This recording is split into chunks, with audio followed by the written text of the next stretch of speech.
out there and try and regroup. But Shohei is sitting in a position where, he'd be feeling somewhat comfortable with the best wave of the heat if he can better that back up.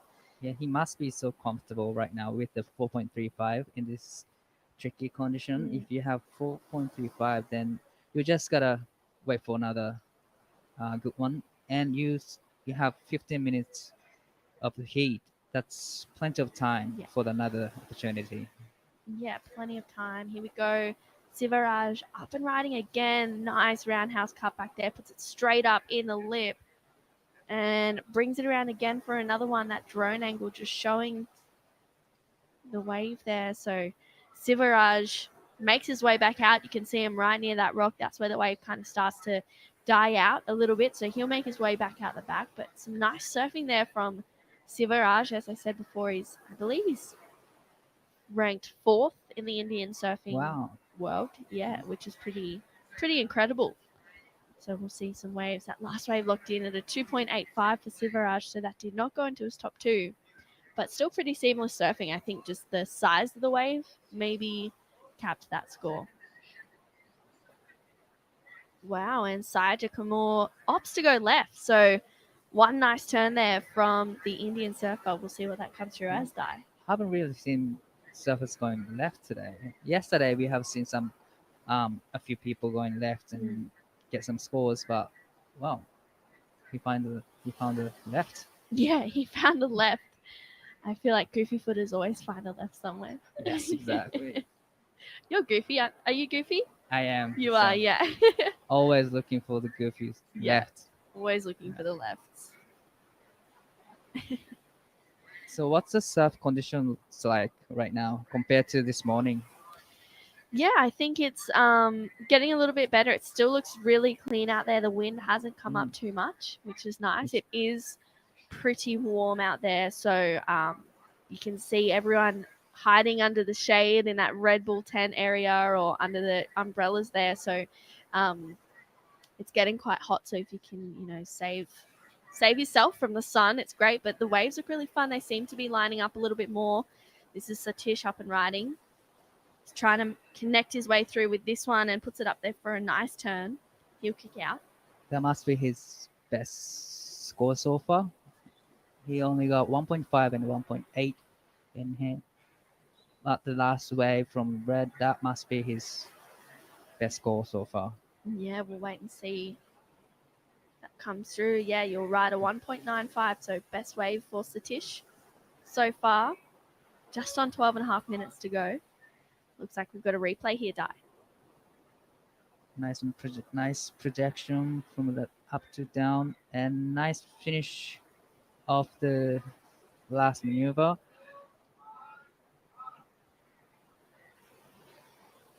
So Satish locking in his best wave so far. Just over 12 minutes to go in this one. So, as we mentioned before, Satish is, he's from a fishing community in the same village in Kovalam, Tamil Nadu. He's had a couple of pretty decent results. He got 3rd last year in the Indian Surf Open, so he's 3rd in the country. And then he's had a couple of firsts in 2013, 2014, and 2017, and pretty much hasn't placed lower than a 5th in his years of competing. He loves singing and dancing, and he also writes songs as well, which is really amazing. So he says that getting to represent India at the WSL gives him an immense honor and pride, and he hopes that he's able to live up to it and make his country and his village proud as well, which I think he's doing far. Doing it right now. All right, this looks like Saija Kamor up and riding on his backhand. Nice connection there. And again for another one. He's looking for a 4.35. He'll kick out. We'll see what that locks in as.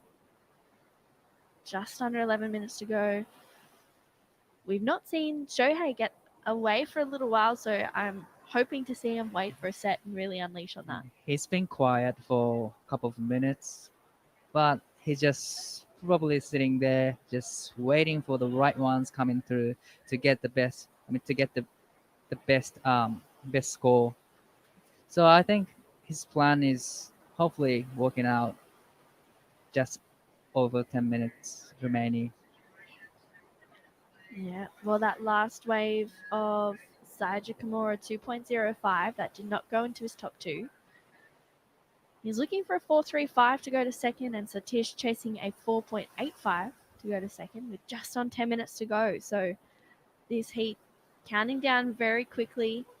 We can see the conditions are still really clean. There's waves coming through. You've just got to, you know, be on those best waves to get scores over fours and above. And here we go. Satish up and riding in and out for that one. Not really liking the look there. But that those 30 minutes, so I feel like that extra 10 minutes in these heats is a bit of a Exactly. blessing. For surfers, yes, it is blessing. And oh, another left coming. Oh, He, unfortunately goes down.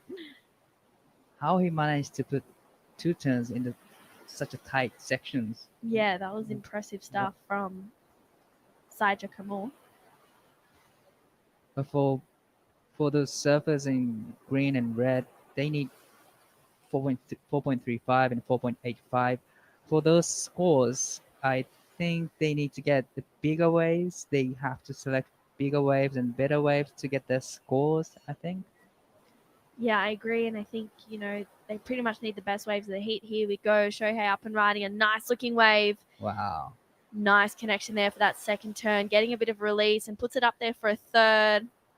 A little foam climb. And maybe he was hoping to see if he could get a connection through the end section. He's still going with this one. Still That going. board is just flying through these flatter sections here as he patiently waits for this one to stand up. Unfortunately, it just doesn't quite do that. So he'll get back out the back. But that was some really nice surfing from Shohei. What do you think, Dai? I really love the second turn, what Yeah. he did on the second turn. He just threw the tail and just finger released. That's why, because here's the replay. Nice carving. This one, I love the second turn of his turn. And because he got the better maneuver in the second, that's why he wanted to finish off the wave nicely. Mm. But unfortunately, he couldn't find a section, and the wave didn't offer much. Yeah, he looked like he was really eager to keep going. Yeah. But the wave just died out, unfortunately. But I still feel like, yeah, there it is. Locks in at his best wave, a 5.0 for last of Shohei. So that makes the requirement for Sivaraj Babu a little bit difficult. He's chasing a 5.85 to go to first. Saija Kamor still chasing a 4.35, and Satish looking for that 4.85. They got 7 minutes to do it, and they're sitting in first and second priority. So they're sitting in a really good position right now, Dai. For Surfing Blue Shohei, yeah, he's sitting in a comfortable position Yeah. right now.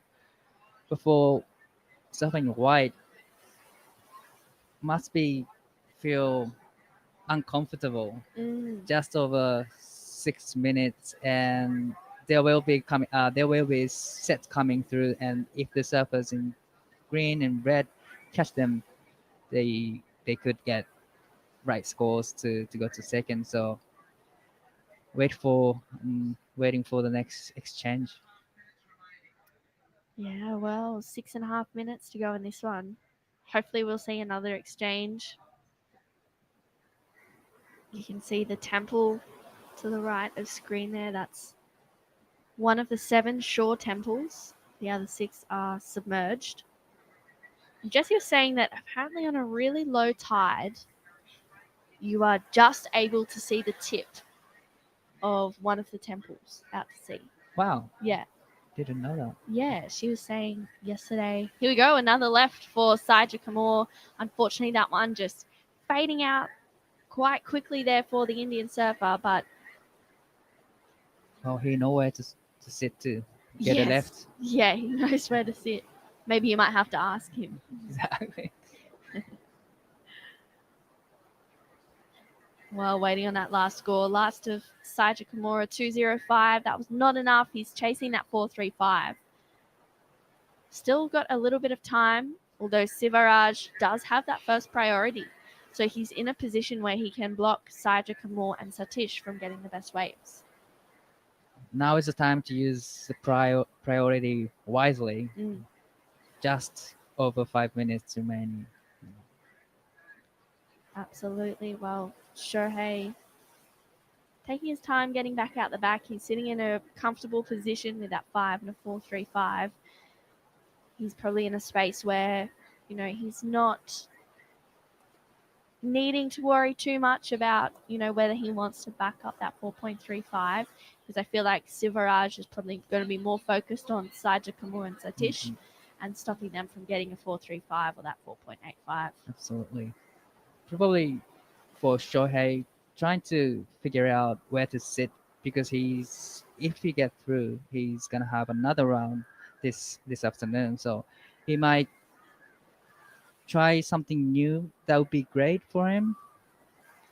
Yeah, I agree. I think if they can bring a little bit more variety and try something different. Try something different. Oh, Oh. one big turn there for Saija Kimura. Unfortunately, unable to ride out, but I love the commitment. He knows he needs that 4.35, so he's going to have to go big to get that score. So he's in the right headspace, Di. Yes, he is. He's getting all the lefts, and which is pretty good, which has potential to get scores. Yeah, absolutely. Especially with those one big turners. If he can nail one of those, he'll be definitely knocking on the door of that 4.35. Um, so hopefully he gets another opportunity. He seems like he's the only one looking for those lefts. So I feel like, he's in a space where no one's going to want to do that. So True. he can tap into a little market there and find that score. All by himself. Yeah, all by himself. Which you don't get that very often in heats. I feel like someone's always sitting Really. on you. Just over 3 minutes. It's pretty hard time for Surfing White. Using priority and who to sit on with because there's two surfers chasing the pretty much same scores. So it's hard to judge. It's hard to decide who to sit on. Absolutely. Well, up and riding Sivaraj, unfortunately goes down. He used his priority on that one, so that was a little bit of a mistake. I mean, taking the wave off Satish, very smart, but unfortunately not able to capitalize on that one. So there's 2.5 minutes to go. There's enough time for Satish to potentially get another wave here. He's chasing that 4.85. We've got a couple of scores to lock in. And the score for Shohei coming through. First indications look pretty nice. We'll see if that improves his position. It doesn't. It locks in at a 4.25. So we weren't able to see that wave, but I'm sure he did some excellent surfing on that one. Yes, but if we wanted to see a replay for the last wave of the blue. Yes, hopefully we're able to find where that came from. So coming down to 1 minute 45. So time is running out in this one. Satish looking for a 4.85. Unfortunately, just missing that wave. So that priority changes to Sivaraj once again. So Sivaraj gets put into a position where he is able to sit on third or fourth. Saija Kimura is looking for a 4.35. Satish a 4.85 to progress through this heat. But regardless of that,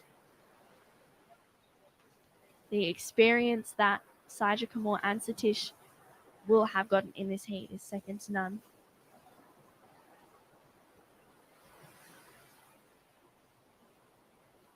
All right, we're coming down to 1 minute remaining in this one. Oh, stressful time for all the three surfers in this heat. Yeah, very stressful. Very stressful. Well, it looks like Saija Kimura may have got a little wave there, but indications look like it's going to be a small score. Sivaraj still holding that first priority with 40 seconds to go. Looks like Satish up and riding. Is that going to be the score he's requiring to move up into second and progress through to the round of 32 later this afternoon? Doesn't look like it will be. So it looks like Shohei at this stage is looking pretty healthy to move on through to the round of 32. It's safe to say he's in a good position right now, just over the 10 seconds remaining. Absolutely. Well, looks like the Japanese surfer will be moving on through to the round of 32 with Sivaraj Babu following him through as well, the Indian surfer. Some pretty impressive stuff there in that last heat for Heat 7. Don't go anywhere, guys. We'll be right back with the Tamil Nadu International Surf Open. Son of the ocean breeze, somewhere you promised me a love like a fire, no fears, no denial, just something to gladden me. I feel electricity, your lighting is guiding me. I feel that I like it, no place we can hide it, so hard not to find it. Ooh, no, no, ooh, no, no, no, no, no.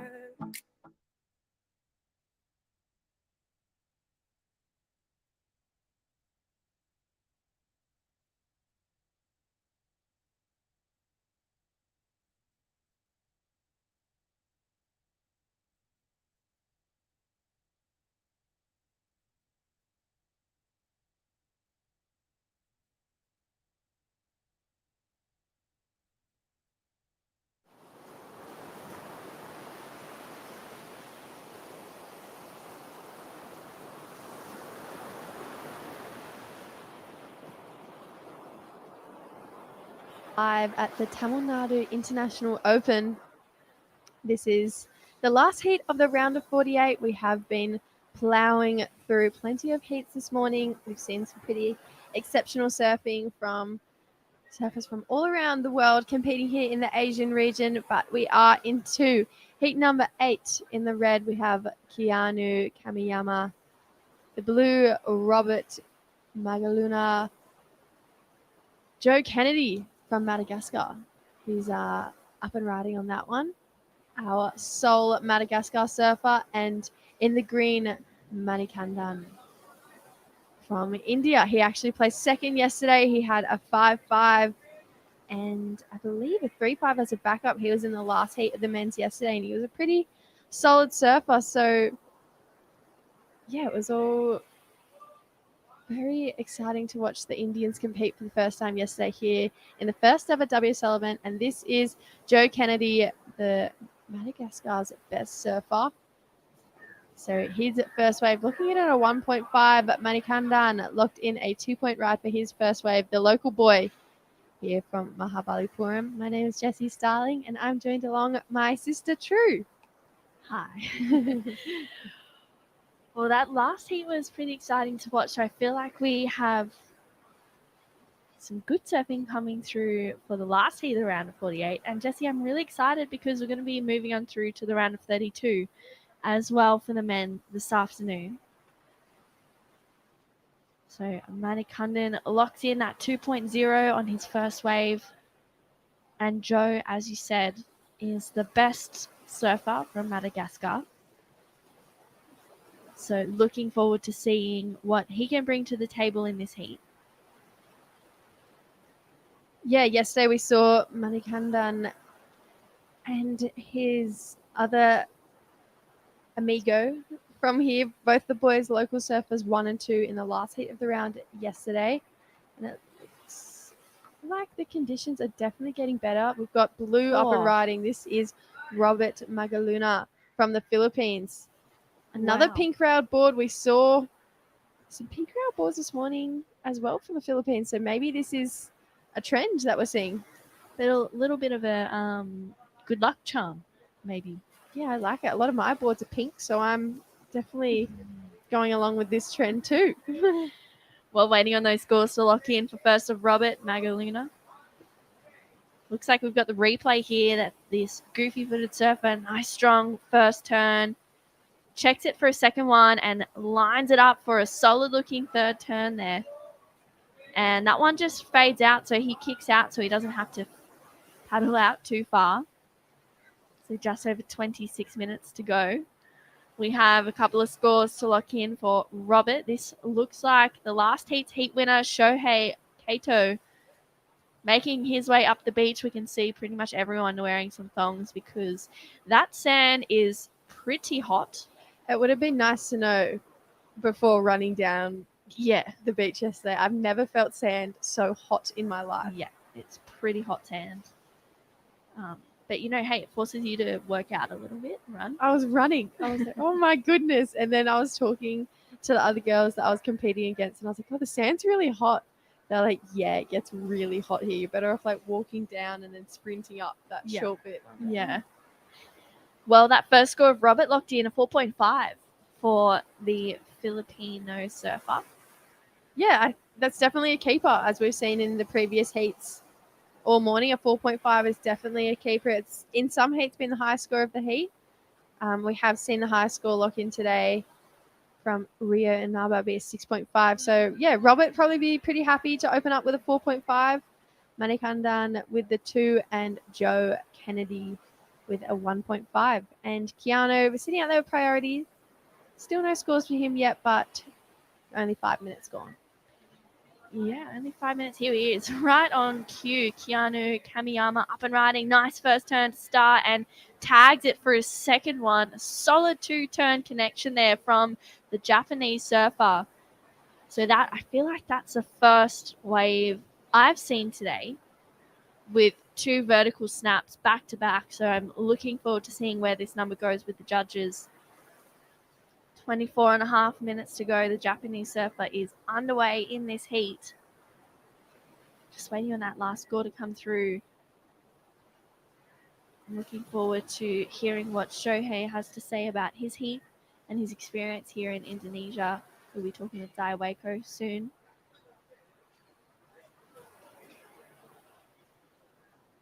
So just on 24 minutes to go. Jesse, what did you like about that last wave from Keanu? Yeah, it was 2 really crisp, fast turns, and the judges rewarded it with a 5-point ride. So the best wave of the heat already blew with that 4.5, and he's just taking off in his second one, so we'll get that score to lock in. But 2 fast, committed, in the pocket turns. The judges keep it pretty simple for the athletes to know what they want. I love the boat sitting out behind the competitors and watching from behind. That's one of the fishing boats that goes out in the mornings, and depending on what type of season, they actually go night fishing too. Yeah, it's pretty cool to see actually as well, the local community finding different ways to watch the surfing. That last wave of Robert locked in at a 3.5. So the surfer from the Philippines in the lead with a 4.5 and a 3.5. Keanu Kamiyama opened up with that 5.0, so he's sitting in a position where he only needs a 3 to go to first.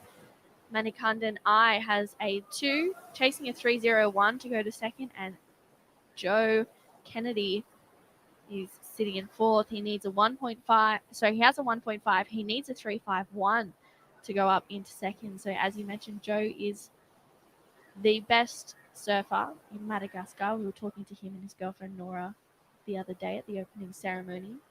And they actually have a surf school in Madagascar. Actually, I think she said they have 4 or something like that. So they have a couple of surf schools throughout Madagascar where they teach people how to surf in the area, which I think is so amazing that, the sport is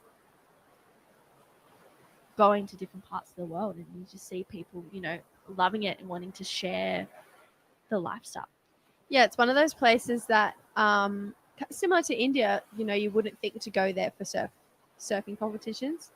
But I definitely would love to see a Madagascar WSL event one day, and I'm sure Joe and his girlfriend Nora would love to see it too. I think it's a pretty special part of the world. Joe was such a lovely guy, and I was really excited to see him surf. So he's currently out there with second priority with over 21 minutes to go. So we'll definitely see him open up again and get a glimpse of what Madagascan surfing is like. Yeah, absolutely. Looking forward to seeing the talent that he has. But Robert and Keanu are out to an early lead, an early start there with the two best waves of the heat, the 5 and the 4.5. Keanu Kamiyama, of course, from Japan. And there we go, surfer. That was Manikandan, Check. unfortunately coming unstuck. So he'll get back out the back. Still plenty of time, as you said before.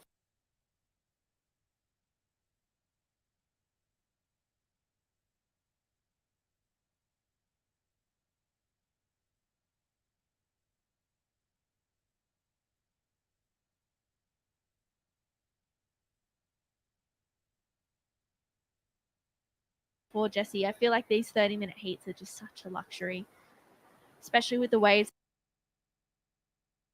as they are. Walking down, it's pretty nice to look at when you're walking down, and then when you come in, I think it's more of a grounding thing, and I think a lot of the competitors feel the same way.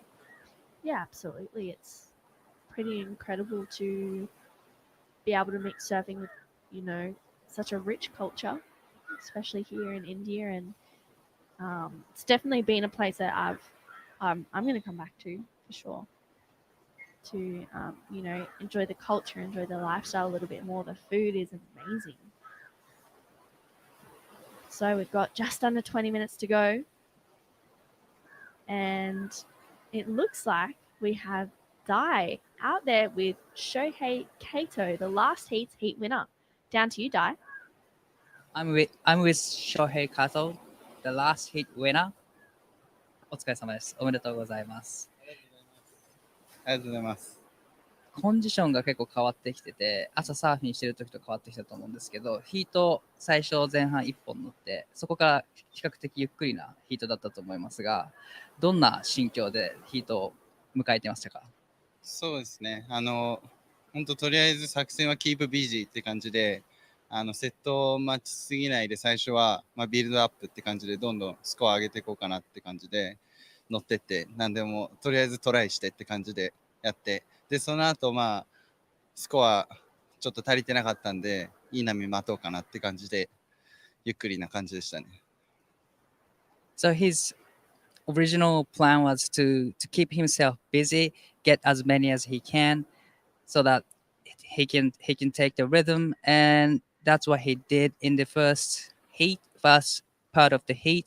And once he get the score, he's just waiting for the right ones, and he got the backup score. インドは初めてですか？はい、初めてです。どうですか、インドの印象は？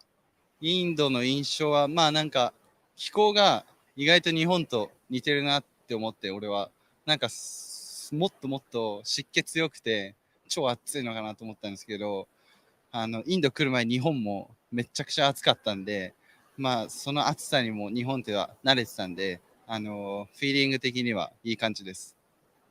So this is his first trip to India, and he was expecting more heat, humid, but he feels like it's like home back in it's like a Japan back in home. So he feels really good.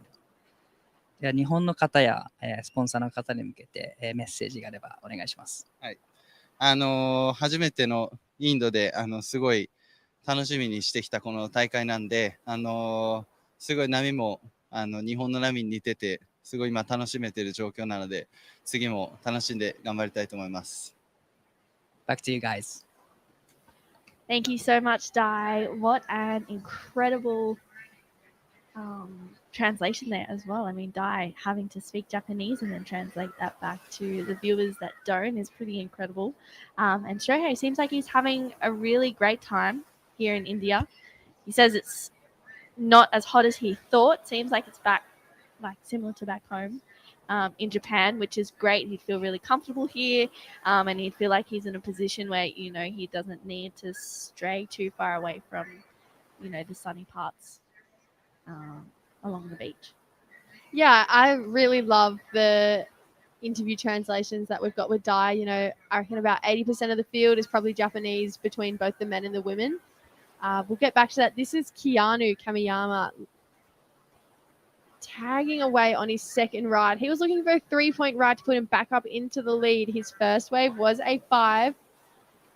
He is showing pretty impressive surfing down here at Mahabalipuram, or Mahabs, as all the local guys have been calling it. But no, I've been absolutely loving Dai's interviews, and it's been nice to get to know the Japanese competitors, you know, because there is a bit of a language barrier there.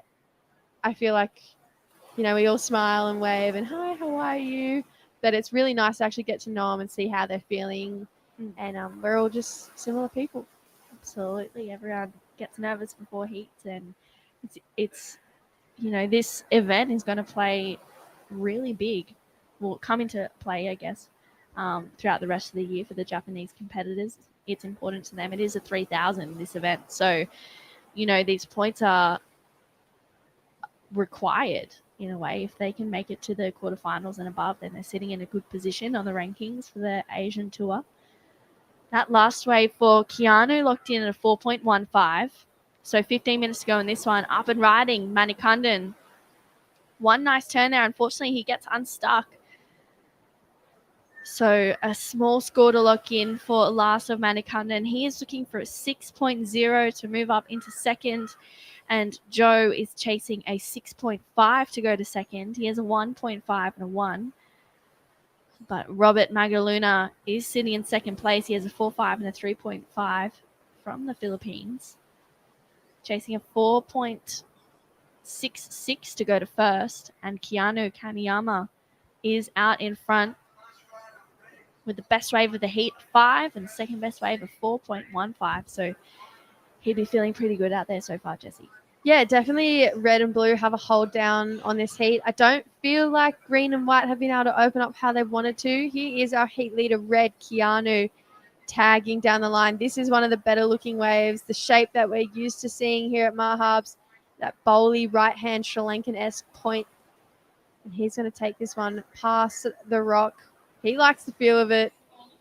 He'll be back out there. I'd like to think that it better is 4.15, but then again, I am not a judge. Here is Manikandan. Yeah, Manikandan, just a quick phone tap there. So just the one turn there for Manikandan. Unfortunately, maybe taking off a little bit too far down the point. We've got just under 14 minutes to go in this one. In the next heat, we're actually going to see the first seeded Indian. And this is the replay of Keanu. So streaking down the line with those first 3 turns, throwing heaps of spray, showing us how good his small wave technique is. I love the coordination between the board short and the Rashi, finishing that one off. It's still waiting for scores to lock in for that one, but here is, oh, there's the rock. Wow, well, Robert really pushing his luck there on that wave. Looks like he may have got a couple of turns done out the back as he kicks out, so we'll wait and see what that locks in as for Robert, and also waiting on that last score for Keanu. It was a pretty nice looking wave there for Keanu. And you were saying we're going to see the first seeded Indian surfer coming up, Jessie. Yeah, so Ramesh Budihal will be coming up in round of 32, heat number 1, heat after this. So this is our right now second place holder. Only one turn before avoiding the rock. So we'll wait for that score to drop in for both red and blue. But Ramesh will be taking on Joe Azuchi, Kian Martin, and Filma Alipayo. So a complete international heat, Japanese, Indian, Sweden, and a Filipino surfer. Pretty exciting stuff coming up for that first heat. Up next. So we've got a big day today, 16 heats to run, about 8 hours of surfing. That last wave for red was a 4.5, so it did better his situation. It didn't go above his highest score, which is a 5. So now making Robert's life a little bit harder. He has a 5.01. He's looking for a 5.01, beg my pardon, because he's already got a 12.5 in his lineup. Well, 11 and a half to go. Looks like Joe from Madagascar, having a look at this one, has a nice tapered wall ahead of him. Really nice carve to start there for Joe. Unfortunately, that wave not offering too much, but he got a little bit of release at the end of that one. So we'll see what that score locks in as. I liked the look of that turn. So that locks in at a 2 for the surfer in white. So that moves him actually up into third position. He needs a 6 now to go to second with 11 minutes to go. So he's still got time, JJ, to make the most of the opportunities that he has out there. Yeah, that was some really nice surfing from our surfer from the Madagascar. But yeah, I feel like if he can get a bigger one and string a few of those together, he'll definitely challenge that 6-point ride that he needs. Yes, I agree. Well, 10.5 minutes to go. Keanu Kamiyama in the lead with a 5 and a 4.5. Robert Magaluna sitting in second. We saw him lock in that 4.5 on his first wave, backed it up straight away with a 3.5. He needs a 5.01 to go to first. And Joe locked in that 2 on that last wave. He needs a 6, and Manikandan also needs a 6 to go to second. They're sitting in third and fourth priority right now, so first and second place holders have a position where they could potentially better their second waves and make it a little bit harder for Joe and Manikandan to progress through to the next round, Jessie. Yeah, they're definitely in a position to put pressure on the rest of the field. We are coming down to under 10 minutes. So 2/3 of this heat have slipped away. It's looking like, even though it's not as wave consistent, the actual quality of the waves that are coming through between the weights have been better. You know, this morning it was pretty slow, and it was maybe every 1 and every 3 sets was good, but today now we're seeing almost every set be consistent. So we're seeing more score lines, as in 6.5s and 5.5s come into play. So yeah, I'm excited to move into the round of 32. Yeah, I think I agree, Jesse. When we move through to that round, we'll see a couple of bigger scores lock in. Here we go. Current heat leader takes to the sky. Unfortunately, unable to ride out of that one, but great initiative there. We haven't really seen anyone do that just yet throughout the day. So some exciting stuff for Keanu, and hopefully on the cards for the rest of this heat. I mean, he has a 5 and a 4.5, and he's in the lead. So he's given himself the opportunity to be able to go into the air and get a little bit of variation and variety on his waves. Yeah, I'd really love to see both white and green open up on a wave. You know, we saw Manikandan's talent yesterday. He is capable of locking in scores like a 5.5. He had one in his lineup. He doesn't need much more than that right now. He needs a 6. So we know he's capable of it. And I'm just really intrigued by Joe Kennedy. You know, you just never hear too much about surfers coming out of Madagascar. So I just would love to see them on a few more waves and see them show off their capabilities and give our audience a bit more of a show. But yeah, we're just waiting for that swell to filter in still. Yeah, we sure are. Well, we're coming down to 8 minutes to go in this one. And as the day has been rolling on, we've seen the conditions not really change too much. It's still pretty clean out there. The waves look really fun. There's definitely opportunities still coming through, which is why we're moving on through to the round of 32. Up next, we'll have Joe Azuchi. He'll be out there in the red. Ramesh Budihal in the blue. Kian Martin in the white. And Vilma Alipayo is going to be in the green. So that is the first heat to start off the round of 32, which is going to be a really exciting one. As you said, we saw Kian get here 2 days ago from the Challenger Series event. Yesterday from the Challenger Series event. So he was wondering if, we were gonna run the men's round of 48 yesterday. We didn't know, and looks like we had someone up and riding. That is Manikandan just riding out of that last turn there. So getting a completion for the Indian surfer. So we'll wait and see what that score locks in as. 6.5 minutes to go here.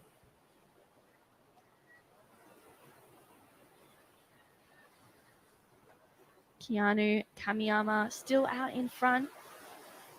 Robert Magaluna holding down second place. Both Manikandan and Joe chasing a 6.5. That last wave for Manikandan, a 1.9.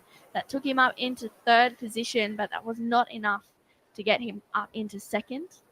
He needs a 6, and so does the surfer from Madagascar, Joe. He's also chasing a 6.0 as well. So 6 minutes to go, Jesse.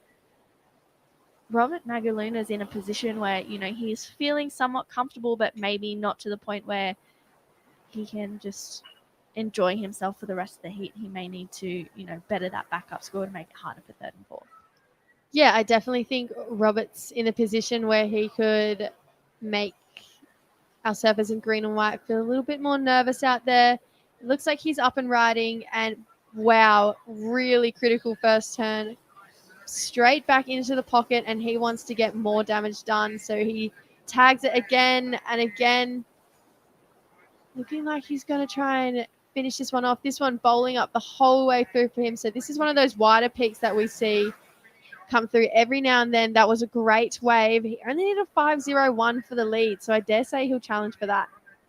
Yeah, absolutely. That was some really sharp and energetic surfing there. Looks like we've got someone up and riding out the back, coming onto dark, unfortunately, there. But yeah, that was some very energetic surfing from Robert Magaluna. Here we go. Watch the replay. Really nice first turn. Gets a fins free. He cuts back to the power source as he waits for this one to stand up again. And he's just playing it really patiently with this one. He's able to identify what the wave's doing and where the best sections are coming from. Puts it up there for a nice little check snap to really unleash on this end section. So some solid surfing there from the surfer from the Philippines, Robert Magaluna.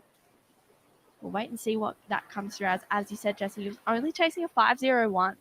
So he is definitely going to challenge for that, potentially even the lead. He only needs to better a 3.5. So regardless, I feel like he's bettered that score.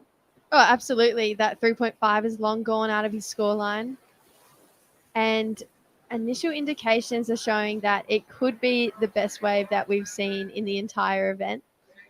The best score lock-in. So we'll wait for Blue's score to lock in, and we will update you. There's 3 minutes and 40 seconds to go. This is our surfer from the Madagascar.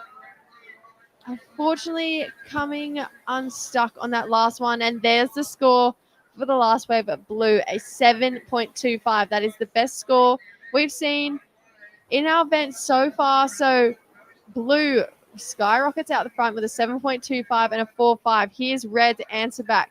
Nice first turn, check turn second, goes to the air for the third, and that backwash coming into play. So a lot going on in the last 3 minutes of this heat. Yeah, definitely. There's been a situation change and a solid score locked in. That's 7.25, best wave of the day of the event so far. Although we do have a couple of more days, and I'm sure some more impressive surfing to come. So Robert Magaluna from the Philippines skyrockets into the lead with a 7.25 and a 4.5. Keanu Kamiyama, we saw him on that answer back. He's chasing a 6.76, but I'm loving the approach that he's got. So Manikandan and Joe both now chasing 7.5s to go up into second place. Looks like this is the drone replay for that last wave of Keanu. Nice first turn in the pocket. Quick speed wrap there as he lines it up for a nice air reverse. And as you said, Jesse, just unfortunately, he gets caught up in that backwash and comes unstuck. But that would have been a really solid score to lock in for that last wave of Keanu. I really liked the approach that he had there. Yeah, it was really fun and exciting to watch. You can see with the lower tide that the bank is pushing a little bit wider of the wall. And those wider sets are where we're seeing the big scores come through. They're the ones that have been linking through the best. And that's where Robert Magaluna got his 7.25. So, yeah, green and white now looking for a pair of 7.5s each. So it's all getting very exciting in the last minute and a half. I'm sure Keanu would like to get another wave to answer back to Robert's 7.25, which is this on replay. So that first turn, that was the money turn for me. That was so crisp. He opened up strong. And then he kind of just got more damage done along the way. Just staying on his rail and pushing through that back foot the entire rest of the wave. And then he finishes this one off really nicely, really whippy, really strong. Yeah, I agree, Jesse. I think he was just really able to connect so well with that wave, and he just was patient throughout the whole thing, but still had that energetic flair, that spark where, you didn't know what you were going to expect in the sections that were provided for him. So we are coming down to just under 1 minute to go in this heat. Joe Kennedy has the first priority. Here he is up and riding. He needs a 7.5. Nice first calf to start. And he's going to continue through with this one as he's racing it down the line, waiting for it to stand up. Unfortunately, that one just fizzles out in front of him. So 30 seconds to go, waiting on that score to lock in for last of Joe Kennedy. But Robert Magaluna really put on a show, getting a 7.25. Here he is, current heat leader up and riding. Looks like a bit of a victory lap there as he tags it for a finish. He would be feeling really nice coming in after that first heat for the Philippine surfer. And looks like that is the completion of Heat 8 for the round of 48 for the men here. Robert Magaluna takes the heat. Keanu Kamiyama coming in second. Those last few waves for Joe not coming into play, although it does take him up into third position. And Manikandan coming in fourth. So we will see Robert Magaluna and Keanu Kamiyama coming up later today in the next round. Here he is coming in. Well, don't go anywhere, guys. We will be right back. Stay with us for the Tamil Nadu International Surf Open. ஒவ்வொரு பிசினஸோட அளவும் ஒவ்வொரு மாதிரி இருக்கும். சின்னது, பெருசு, இப்படி. அப்போ current account மட்டும் ஏன் ஒரே மாதிரி இருக்கணும்? அதனால தான் சிட்டி யூனியன் பேங்க்ல புதுசா அறிமுகப்படுத்திருக்காங்க 5 types of current accounts. Start up, regular, silver, gold, platinum. உங்க பிசினஸ்க்கு தகுந்த மாதிரியான கரண்ட் அக்கவுண்ட்டை நீங்க தேர்ந்தெடுக்கலாம். ஒவ்வொரு கரண்ட் அக்கவுண்ட்டுக்கும் தனித்தனியா நிறைய வசதிகள் இருக்கு. இதுதான் உங்க பிசினஸ்க்கு துணை நிற்கும் சிட்டி யூனியன் பேங்கின் 5 கரண்ட் அக்கவுண்ட்ஸ். அதனால இப்போ ஓபன் பண்ணுங்க உங்க பிசினஸ்க்கான உங்க current account. City Union bank, ராசியான பேங்க், ஈஸியான bank. I could walk on water and not get wet. I could walk on water and not get wet. I could sell water to a well without breaking a sweat and not get wet. I could walk on water and not get wet. You won't follow my drip and not get wet. You won't follow my drip and not get wet. You won't follow my drip and not get wet. You won't follow my drip and not get wet. The first race, national champion, Shekhar Patai from Cyprus.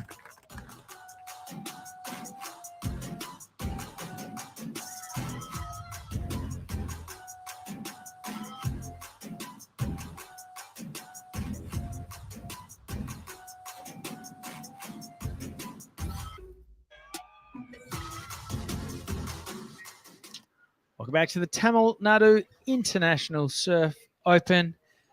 That is Robert Magaluna making his way back up the beach and into the next round. In the water right now, Kian Martin from Sweden, Joe Azuki from Japan, Ramesh Pujal from here in India, and Filmar Alapeo is from the Philippines. So an incredibly multicultural heat in the water right now. This is the first heat of the round of 32. And we're slowly working our way through the draw. We're going to run 8 heats. And then that takes us down to the round of 16 next. In the round of 16, we go down to man-on-man action for the quarterfinals.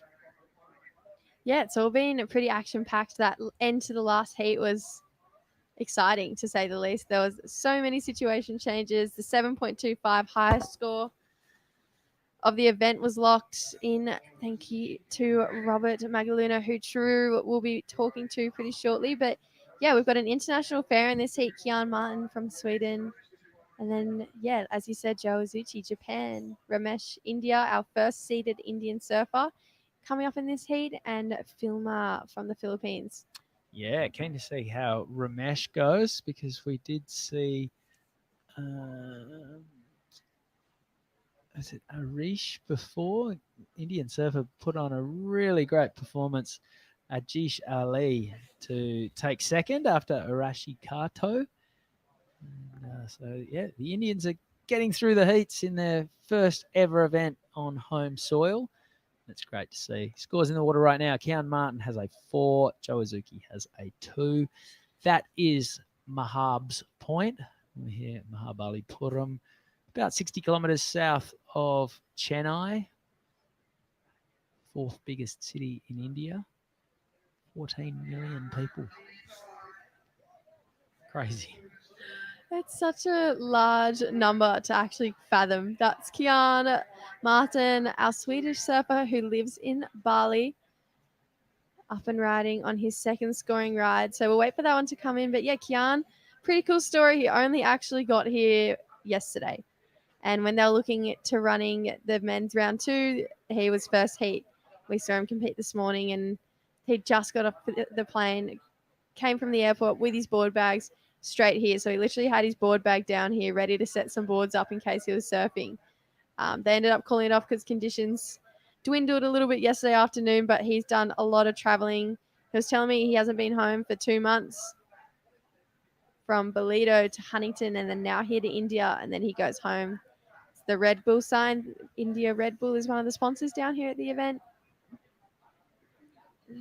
And yeah, they're providing shade because it's pretty hot down here.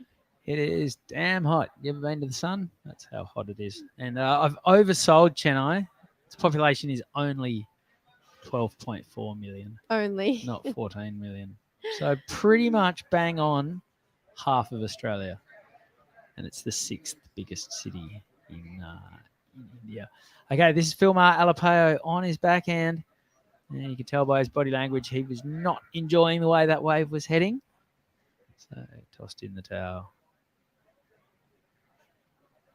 And it looks like Joe maybe got a quick up and out for Joe as well. So Ramesh, the Indian surfer, is out there with priority. I'm really excited to see his style, his surfing, and what he can bring to the table in this heat.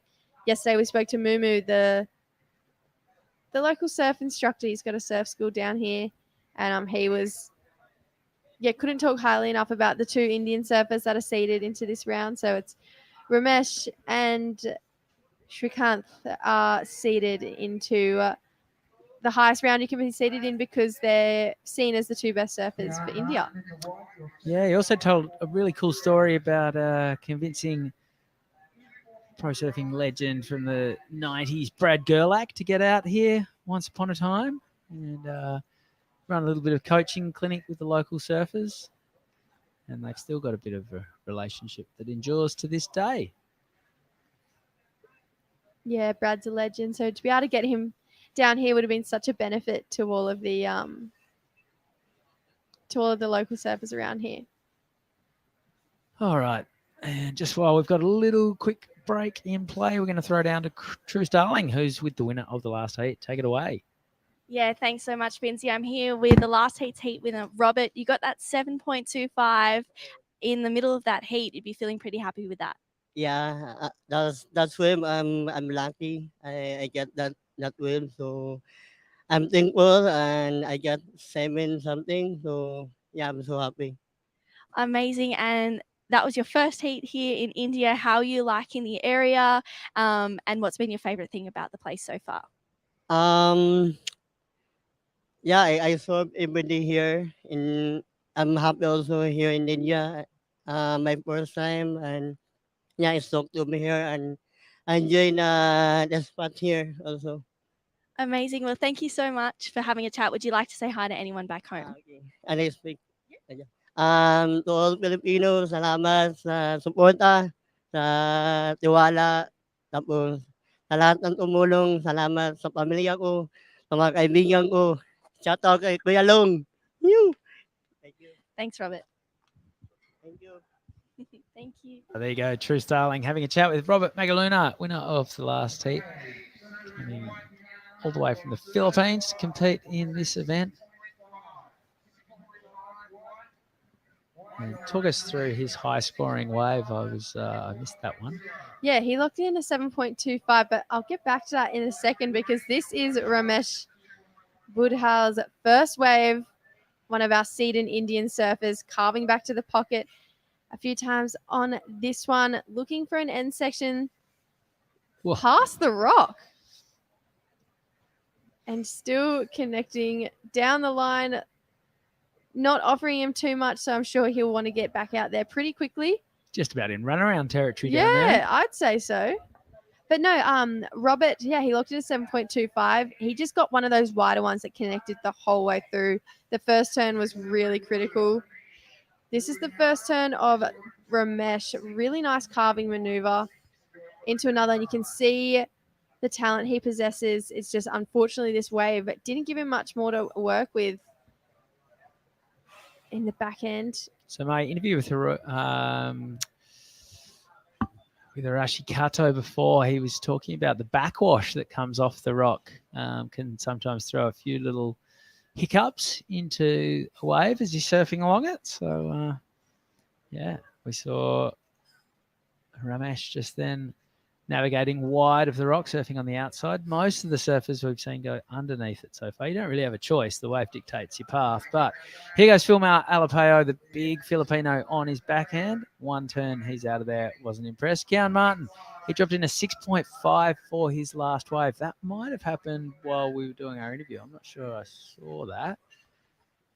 Hopefully we can catch up on a replay. It'd be great to see how Kian's dropped that score. A 6.5 for the second last wave for the surfer from Sweden. Yeah, he'd managed to lock in another 4 before then and then a 6.5. So he does have the 3 highest scores of this heat, even with one as a throwaway, and then managed to get another wave. So he's turning waves pretty quickly. 4 waves in 10 minutes in a 30-minute heat. Yeah, I think I said earlier, I saw him doing heat drills yesterday on the beach with Rizal Tanjung and Rizal's son, Varun. And then they were down there with Sky Brown and her dad, Stu. And, yeah, they had the stopwatches out and they were sprinting out off the beach, catching as many waves as they could. And Kian was all over the place. So, yeah, obviously got his eye in yesterday, decided that keeping busy would be his plan of attack this week at Mahabalipuram. And he is continuing that into the round of 32. Yeah, I spoke to him this morning after he won his first heat, and he was saying that he slept in too late and he's still kind of struggling with the jet lag, seeing as he's literally been flying all over the world, and he felt almost dizzy this morning before his heat. But it's, yeah, you can't really tell when you're dropping in 6 5s and 4s. It's hard to say that you feel dizzy because you're surfing to such a high standard. So Kian with 18.5 minutes is out in the lead. Filmar in second with a 2.15 and a 1.6. So he'll be looking to improve on that for sure. Ramesh's first wave was a 2.6. I'd love to see him up and riding another. And Joe, quite quiet in this heat so far. Just a 2 and a 0.5, but we Here he know his goes. talent. There he is. As if on cue, straight into action, the red jersey, the top seed, Joe Azuki. He probably fired off a couple of turns before we caught up with him. So it'll be great to see what he did with those. And he kind of looked like he didn't really have a clear path around the rock. So just hit the brakes, stalled, and got out of there to preserve body and board. Yeah, we've been saying how much we thought that rock would come into play when the swell direction changed and the tide went out a little bit. So, yeah, Joe not being able to get around that one. But Robert, when he locked in that 7.25, he actually went in front of the rock. So the wave broke a little bit further out and just bent in perfectly around the rock.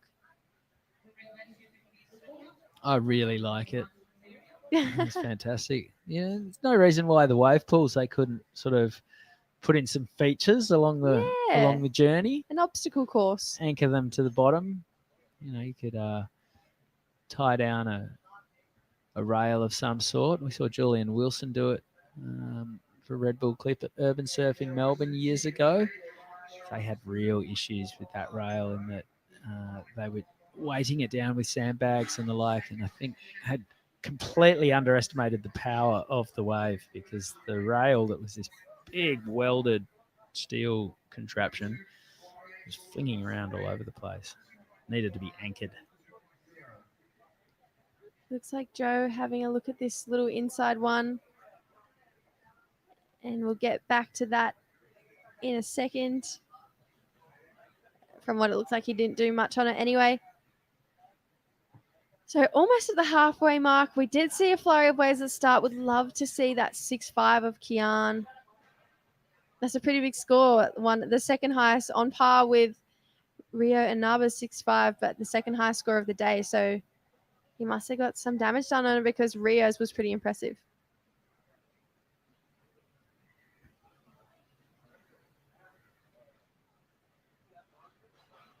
All right, 16 minutes to go. We can see tide. The tide is definitely running out. Bit of action right now. This is Ramesh Budial, local surfer in the blue jersey. Couple of turns and he is out of there. That's going to be a second score. It's not going to take much to put him up to second. Still see if we've got the 6.5 of Kian Martins. Here's Joe Azuki. He's hunting down the lead. Not to be on that wave. He's out of there.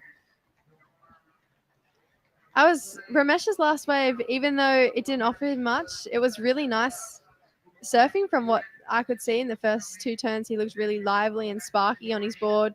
So we've got scores to lock in for all four surfers. We might even see a bit of a paddle battle back out there. Who can get priority? And it will come into play, you know. First, second, and third priority. We are down to the halfway mark. So far, no scores locking in that are changing the situation. But we're waiting for one more of Ramesh, and I think we will have a situation change.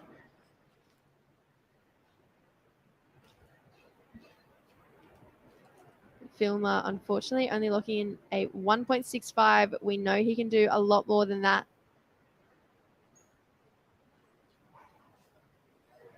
And there's Joe Azuchi's last wave, a 2.95. So he's in second. Ramesh, his last wave, a 2.6. So he only needs a 2.81. Filmer looking for a 3.25. So it's all very close at the moment. Yeah, Kian with a fair bit of breathing space. And then, it's just a knot between second, third, and fourth. Here goes Ramesh. Local Indian surfer. He's flying down the line. Conditions seem to have cleaned up a little bit. Open face carve, skates past the rock. And gets a little end section, close out foam climb as well, and he is out of there. You can really see the potential of this wave. There's not much swell at the moment, but if it was just to come up a touch, some of those cleaner faces really look like you could open the shoulders and do some work. Yeah, it really reminds me of the Peanut Farm, a wave in Sri Lanka, and just the wave almost bends back at you before the rock, you know. And it is unfortunate we don't have the swell that we're hoping for right now, but yeah, I think I would love to come back when the swell was on here. Imagine this at 4 or 5 foot. Oh, so much fun. It definitely barrels. Got it on good authority from a few locals who I've spoken to that tubes are available. Okay, last score came in for Filmar Alapeo at a 4.85. Joe Azuki, his last wave was his best, but only a 2.95. So Joe will not be happy right now. Wants to get moving. He's tied for third with local surfer Ramesh Budihal, who has a 2.6 and a 2.8.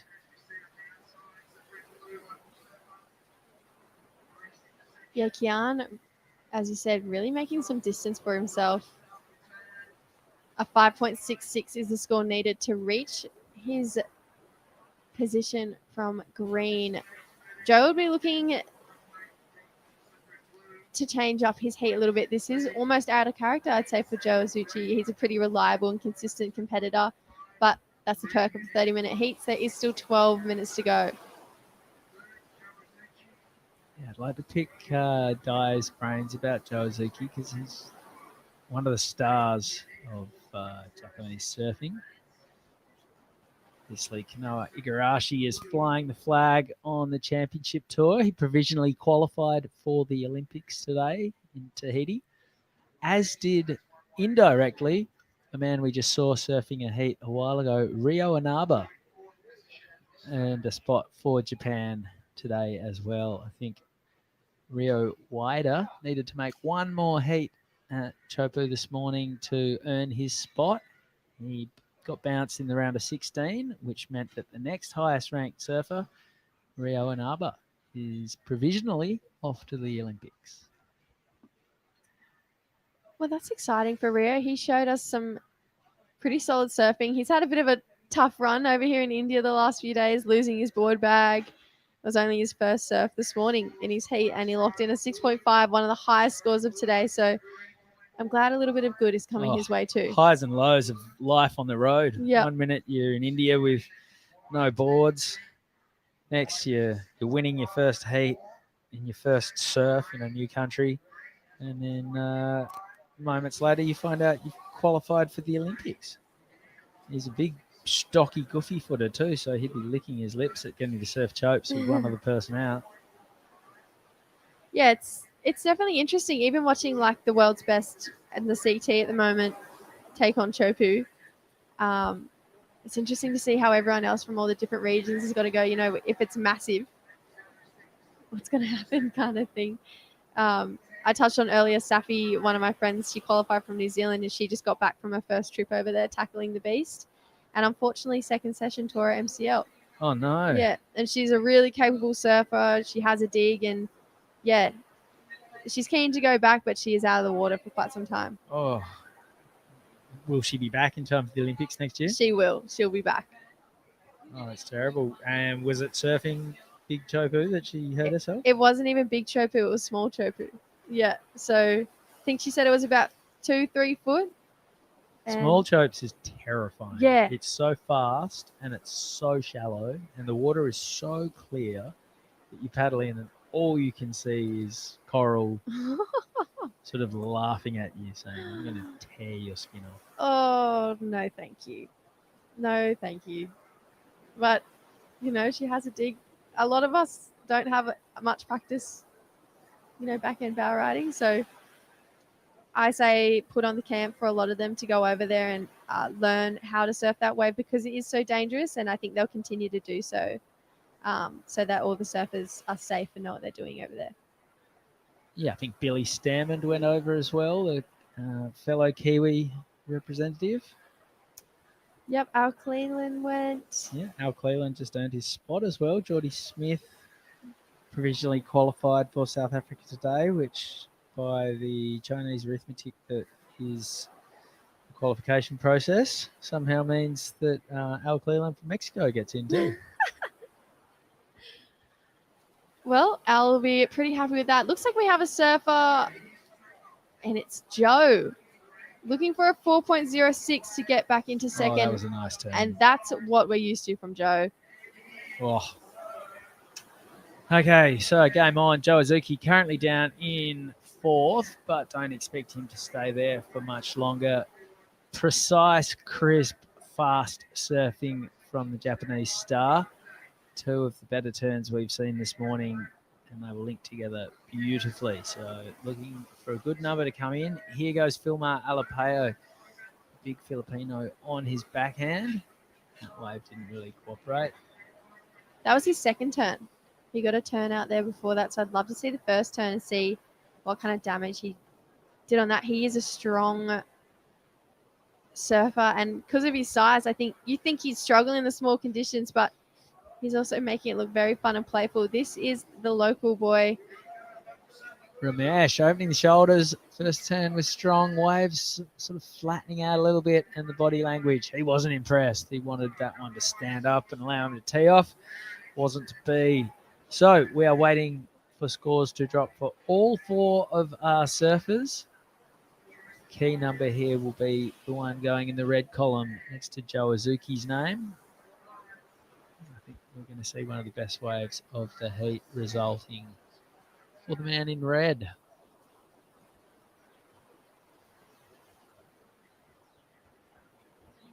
Yeah, I definitely think that'll make things harder for the surfers. Even in white, green, and blue, you know, if Joe gets a good score and backs it up, he's pretty much a consistent surfer. So I think the more rhythm he builds, the more scores he'll lock in. So it could get pretty dangerous for the rest of the surfers.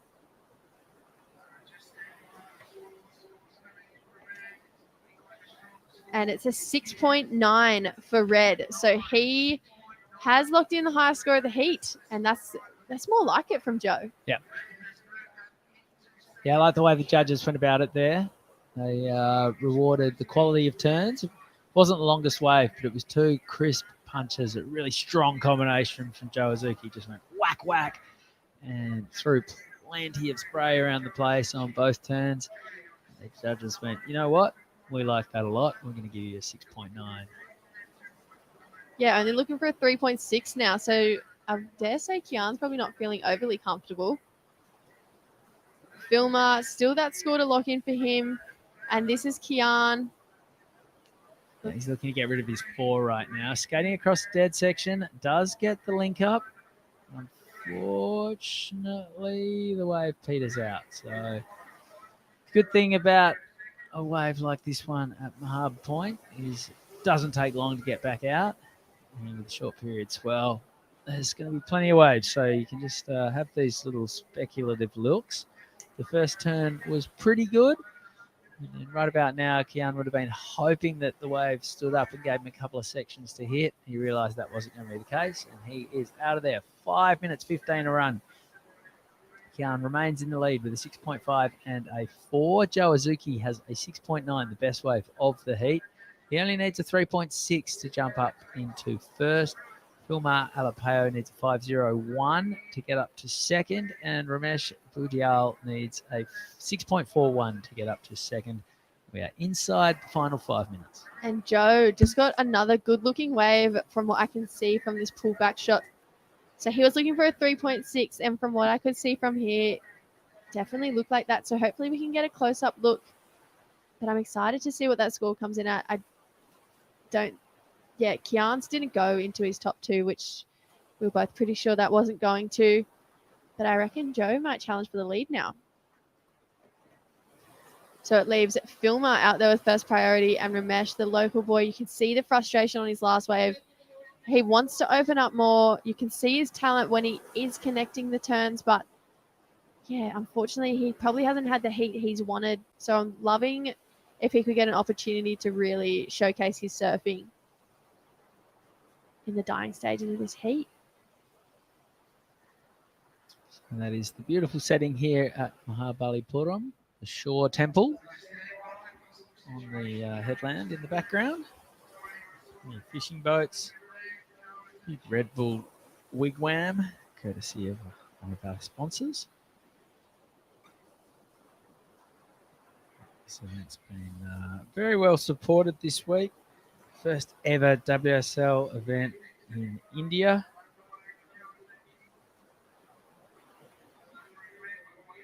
And the local support has been very strong.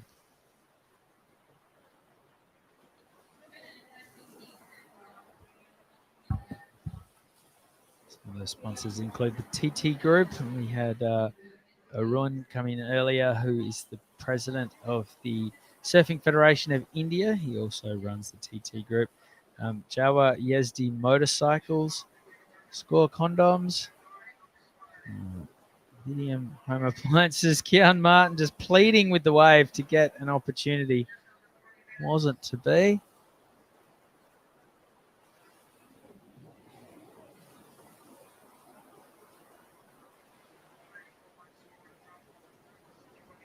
Still waiting for Joe's score to drop. See if it puts him into the lead with 2.5 minutes. It's all very close. Kian itching to catch a few waves to secure his first place position. He does have a 6.5 and a 4. Joe Azuchi with a 6.9 and a 2.95. Early indications of that last wave are looking pretty good for the surfer of Joe. It's looking like we will get a situation change There it is, a 7.25. So another 7.25, another highest score of the event we've seen so far. So Joe Azuchi into the lead at 7.25 and a 6.9. That is what we're used to seeing from him. Kian in second, a 6.5 and a 4. Vilma looking for a 5.66.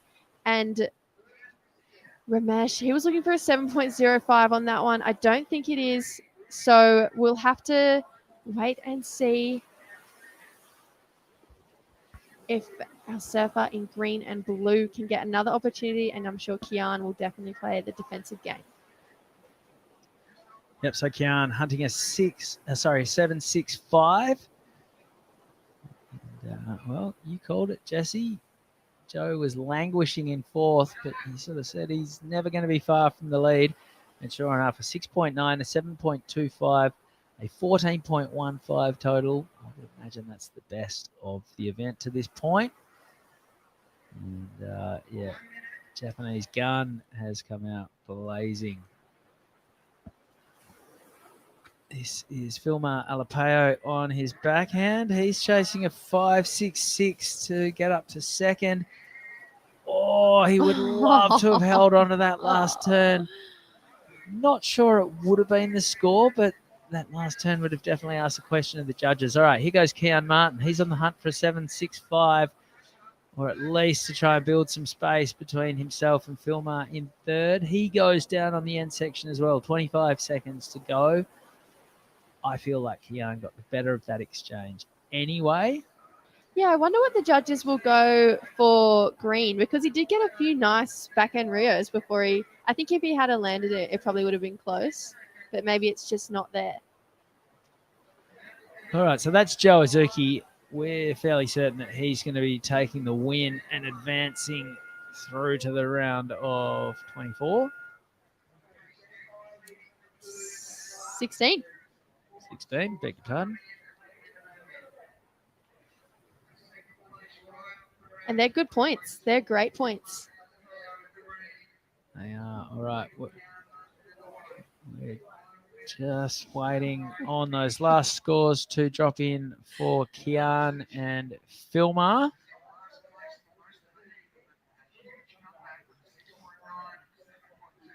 என்னாச்சுப்பா பர்ஸ மறந்துட்டு போயிட்டமா வயசாயிடுச்சு இல்ல எனக்கு எதுக்குமா watch இது ரொம்ப ஸ்பெஷல்பா City Union Bank debit card watch இனிமே நீங்க கேஷ் எடுக்காம போயிட்டா கவலைப்பட வேண்டாம் இந்த வாட்ச்ல இருந்தே ஈஸியா பேமெண்ட் பண்ணிக்கலாம் பேமெண்ட்ஸ் முடிஞ்சதும் COP all in one mobile ஆப்ல இருந்து லாக் பண்ணிக்கலாம் அதனால இது ரொம்ப செக்யூர் அதோட இந்த வாட்ச்ல பிபி ஆக்ஸிஜன் லெவல்ஸ் கூட செக் பண்ணிக்கலாம் அப்படியா நான் உடனே கடை கிளம்புறேன் சிட்டி யூனியன் பேங்க் ராசியான பேங்க் ஈஸியான Let's get lost in the big Let's get lost in the big world. Let's get lost in the big world. Let's get lost in the big world.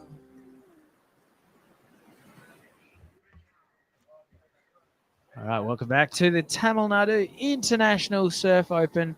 Chris Binns here alongside True Starling, and we just saw things tighten right up in the race for second in that last heat. Kian Martin just squeaking through by 0.25 after the last exchange. Joe Azuki comfortably out in the lead. 14.15 two-wave total, the best we've seen in the event to this point. And he did it in sort of 5 minutes, just two waves back-to-back, bang, bang. And a 6.9, a 7.25 were the result. We're going to send Di Wacko down to have a chat with Joe and just find out what went down in the water. And then after that, in the next heat, heat 3, Rinta Utu, Minojo Yahagi, Kairi Noro, and Kenta Ishikawa. I think we're going to have Di in here with Nao Imura to run a bilingual heat, mainly in Japanese, with a little bit of English thrown in. Yeah, I'm really looking forward to listening to that one as well. I think. How is your Japanese? You know, it'll be better after that heat. But yeah, definitely not great. How's yours? Oh, terrible. Yeah. I couldn't say hello and thank you, and I know that Nomi Hodai means all you can drink. Great. Love that. All right, this is Toby Espion from the Philippines. A lot of the Filipino surfers riding pink surfboards in this event. Yeah, we saw Robert Magaluna. He got a 725. He also had pink rail, I think, well, maybe orange rails on his board as well. But that was a really nice wave from Toby there. Really good start. And it looks like he connected with that wave really well. So he'd be feeling pretty good starting off in the round of 32. Yeah, absolutely. And then once we get into the round of 16, no, sorry, this is the round of 32. These are the last of our seeded rounds. And then once we're into the round of 16, it's just progression from this round. That is Ramesh Pujal on the beach, the local Indian surfer. Unfortunately not advancing, but he definitely put on a good show for himself and flew the Indonesian flag, the Indian flag with pride. That's Joe Azuki on the beach. Yeah, that sounds pretty hot. I'd be doing what Ramesh is, but Joe and the rest of his entourage, they got flip-flops. Very They clever. were- They've walked on hot sand before. Yeah, they were thinking ahead for that. Okay, this is Toby Espion staying very busy. He just opened up with a 4.5. And that'll be his second score, extending his lead, but not a lot of maths needed to figure that one out. He's the only guy that's caught a wave. When he catches two, his lead's going to be bigger. That first wave for Toby was a 4.5. Backed it straight away with that 275. He'd be feeling pretty happy with that first score. And I tell you what, 4.5 seem to be, keepers throughout the heats today. Yeah, expect that to change once we, get deeper into the draw. Usually the run of plays, by the time you get to the finals, it's, 7s and 8s, or catch you later. Okay, here goes Hiroto Arai. Hiroto, a bit like Joe Azuki, one of the Japanese guys who's been surfing at this level for a long, long time. I remember Hiroto all the way back in the World Juniors, back when they were in Kiama, New South Wales. That's right. And he's sort of been on the QS ever since.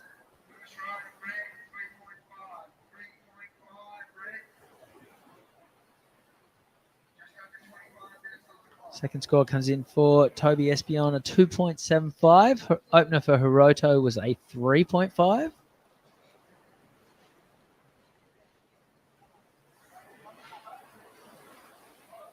It looks like Toby went for a solid end section there, but went down. There's Keon Martin. He's always happy. Yeah. Well, he would be getting second, moving on through the round of 16. Yeah, I think he would like to have taken the win, though. He'll be a little bit frustrated by that because he had the whole field on the ropes. But, yeah, Joe Azuki, two really strong waves, pretty much back-to-back in the space of no time at all. Enough to launch himself from fourth into the lead and end up with a pretty comfortable win. Meanwhile, Kian only just snuck past Filmar Alapeo by 0.25 of a point. Wow, so a pretty close heat there between Kian and Filmar. But if you're Joe Azuchi, you'd be feeling pretty stoked progressing on through. Well, we can find out just how stoked he is in a little while when he has a chat with our own Dai Wacko.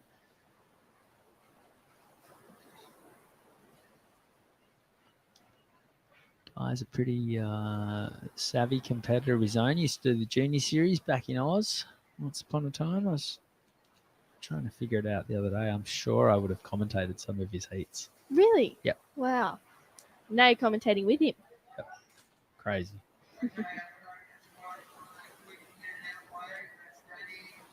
Yeah, he went to Palm Beach Crumbin on the Goldie. PBC, of course, has a very famous surfing program. You may have heard of a few of their alumni, guys like Mick Fanning and Joel Parkinson Maybe. and heard Di of it. Wacko. Love that.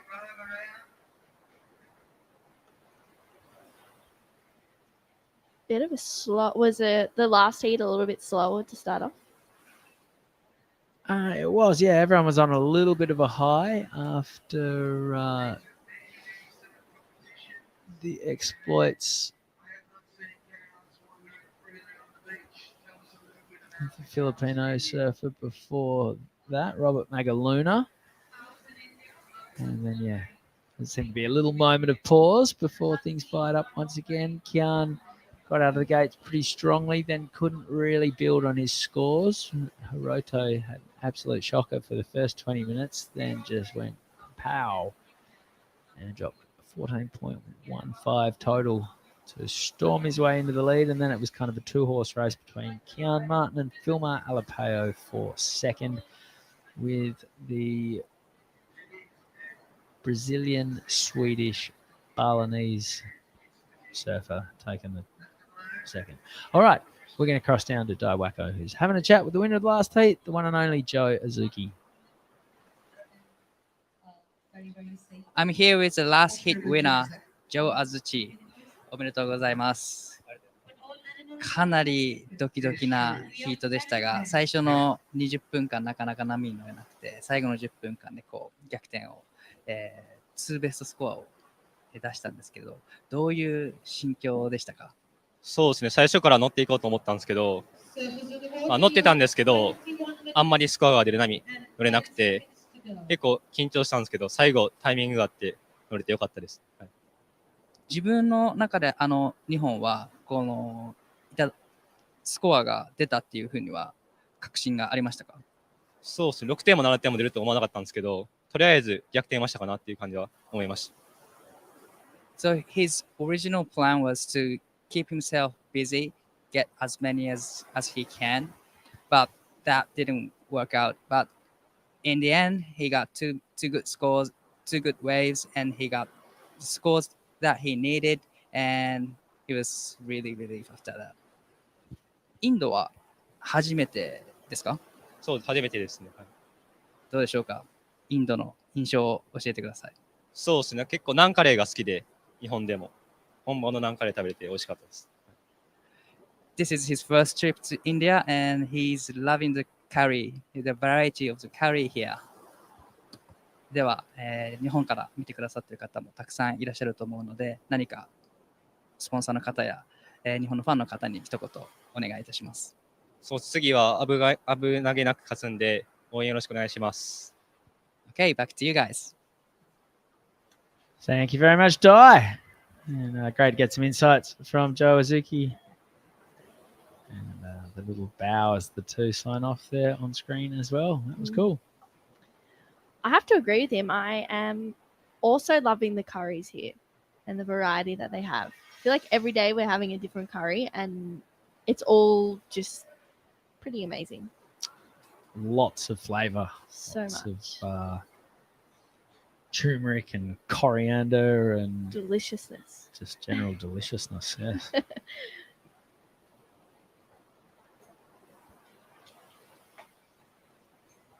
Well, a bit of a slower start for this one. Not too many scores coming through yet. But hopefully the back end of this heat we'll be able to see a couple of waves being ridden and a couple of big scores dropped. All right, here goes Toby Espion, current heat leader, looking to get rid of his 3.15. It's a bit of a wobbly wave, but it is linking up. That was a strong turn. Held the carve. And a little bit of a wobble riding out, but will that displace his 3.15 and build on his 2-wave total? The judges will tell us very shortly. Looks quite pleasant on that boat out the back there with the umbrella just bobbing around. I know the view that they would be getting of the surfing and of the surfers, it's pretty unique. And looks like here we've got the replay for that last wave of Toby. Nice first slash to start. We can see him patiently wait for this one to stand up again and times it well for a nice carve as he taps a whitewash, and he'll kick out. So just the 2 turns there for Toby. It was just a 3 for that last turn, so that the last wave, sorry. So that doesn't go into his top 2, but still a pretty nice looking wave there.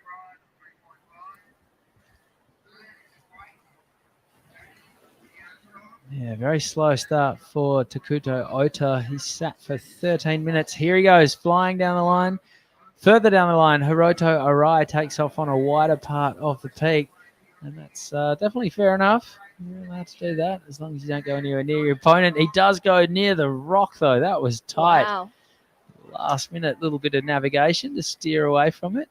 And both of those surfers will be able to score, their own points on that wave without any form of interference or anything like that because, Takoto had priority, but he was a long way back. This is the replay of Hiroto Arai. Almost dug the nose, did well to keep it out. Flat turn right there. Said, whoa, there's a big rock in the middle of the lineup. I'd better hit the brakes. And then the wave just petered out. So that was Danny Widianto, the Indonesian surfer. And he perilously close to the rock as well. Oh, well, we're waiting on those scores with some nice rides there from Hiroto, Dani, and then I think we also had a wave from Takuto as well. So hopefully we can see what that one locks in as for his first wave. There's 16 and a half to go. That last of Hiroto, a 3.9.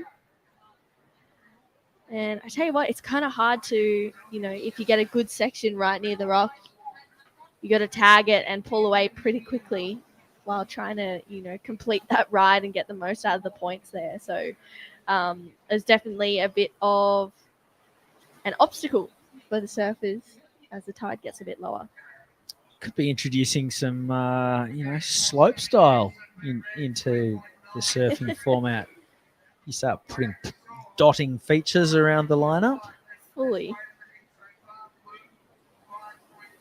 Well, looks like Blue Takuto got the best wave of the heat, a 5.25. So Takuto opening up pretty strong there. Yeah, we didn't really see what he did because we panned quickly across to watch Hiroto battle the rock. But yeah, 5.25 must have been a couple of strong turns. And the judges rewarding quality, not quantity, because he was out of there far quicker than Hiroto, who then continued on his merry way. The major point for Hiroto was navigating around the rock. 3.9 the result for Hiroto's last wave, so that is his highest score. 15 minutes to go. We're halfway through. Danny Widianto, he got a 3.85 for his last wave. He's sitting in third. And little by little, scores are starting to build up. So Toby Espion is in the lead with a 7.65 total. Hiroto Arai has a 7.4 total. And then in third place, Danny Widianto and Takuto Ota are both... Danny's got a 5.35 and Takuto has a 5.25. Yeah, well, small scores still required for Takuto and Danny. Takuto chasing at 2.15 and Danny at 3.56.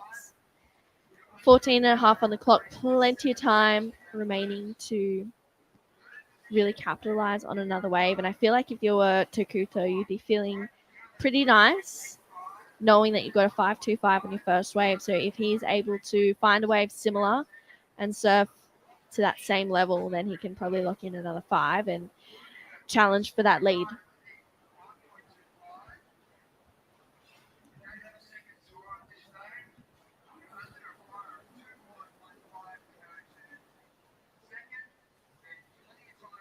So the ocean goes flat, Finzi.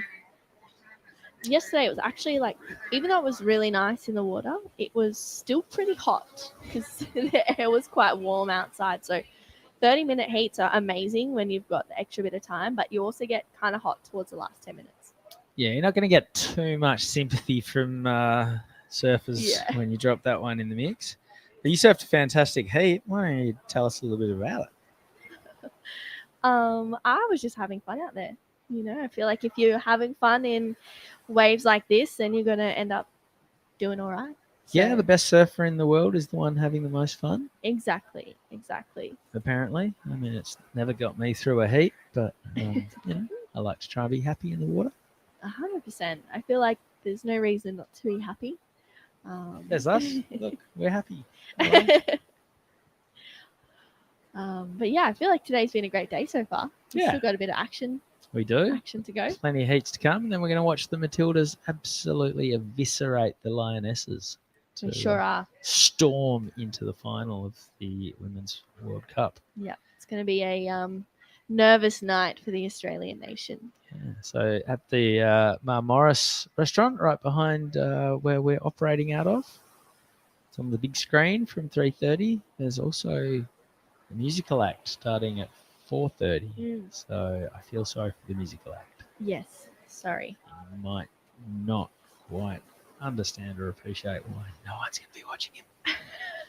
Anyway, 12 minutes 14 to go. Score dropping for Danny Widianto. He needs a 3.56 to get up to second, and this is the replay of how he went about it. 2 turns, had to sort of do a bit of a Huntington hop to try and link that one through to the inside. Wasn't to be. He's out of there.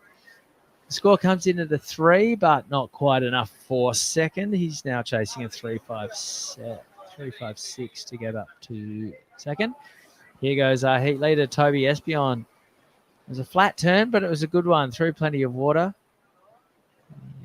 These pink rails are singing on that board. It's looking very good underfoot. Yeah, it definitely is. It's making your eyes kind of gravitate towards the board and where it's at on the wave. And yeah, it's definitely exciting to watch. But as you said, 2 flatter turns, locking in at a 2.5. Throwing heaps of spray for that first turn and then wrapping it around again for a second. But again, unfortunately, that wave just not offering too much. So Toby was not really able to get a vertical section and better that 3.15 he has as a backup.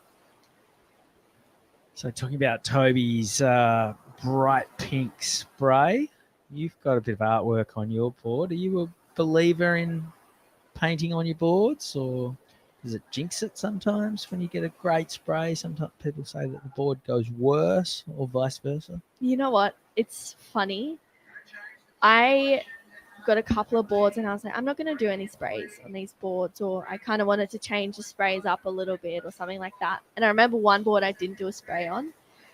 And then I was like, this board goes so bad. And I can't take any credit for my sprays because I'm actually not artistic at all. So I'm pretty lucky that my dad or my sister helps a lot with that.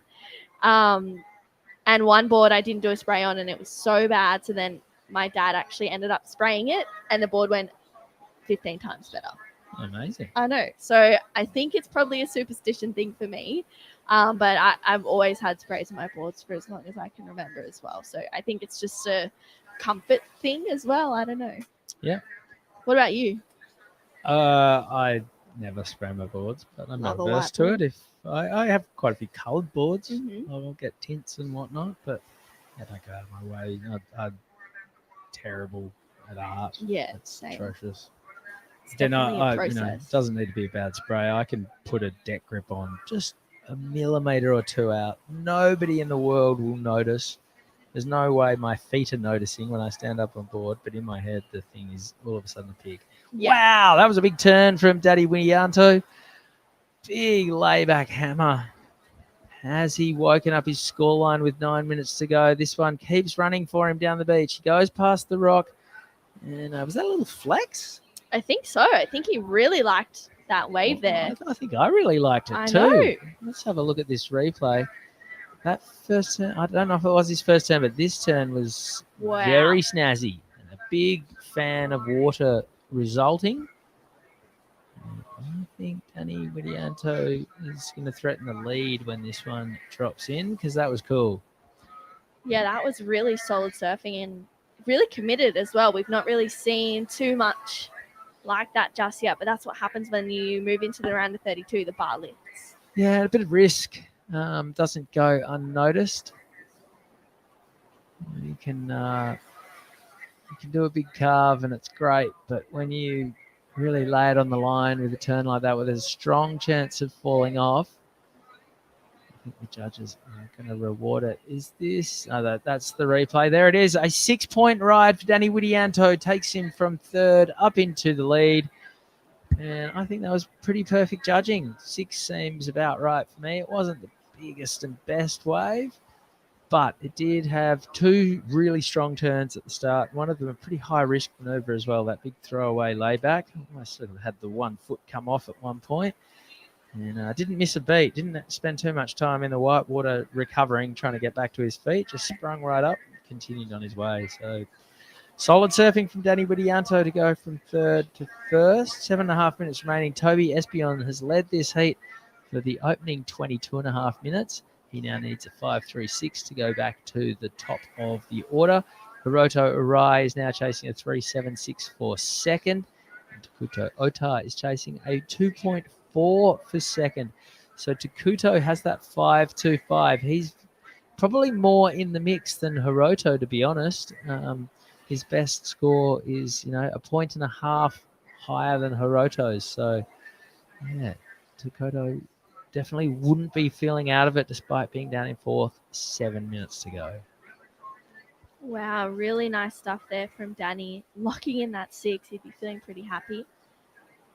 He was sitting in third, so now he's got the best wave of the heat, so he can kind of, decide whether he wants to sit and wait for that first priority or make a move and better that 3.85 that he has. But Hiroto and Takuto, they are looking for some smaller scores, 3.76s and 2.4s, and I feel like sometimes when you need a smaller score with under 10 minutes to go, it can get a little bit nerve-wracking because they're very achievable scores, and they're moments where you're like, yeah, I know that I can get this score, but it's whether the waves come through or not. And you really need to perform on that as well, because you don't want someone like Toby or Danny to get a wave behind you. You want to at least get into the 5s if you're Hiroto or Takuto. All right, great shot there of all 4 surfers in motion, and it is that man in red, Hiroto Arai, spinning at the last minute to cash in his priority. Well, it's a flat wave, hasn't given him a whole lot to work with so far.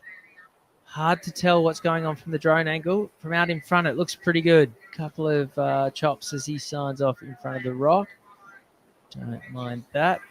Let's hopefully see if we can get a replay from start to finish, just from the one angle. Allow us to piece it together and put a score on it. Okay, here is the replay. Talk us through it. Yeah, nice carve to start there for Hiroto. And we saw in the drone angle before, he looked like he was just trying to really wait and get to connection with a more vertical section there and tags it for a finish.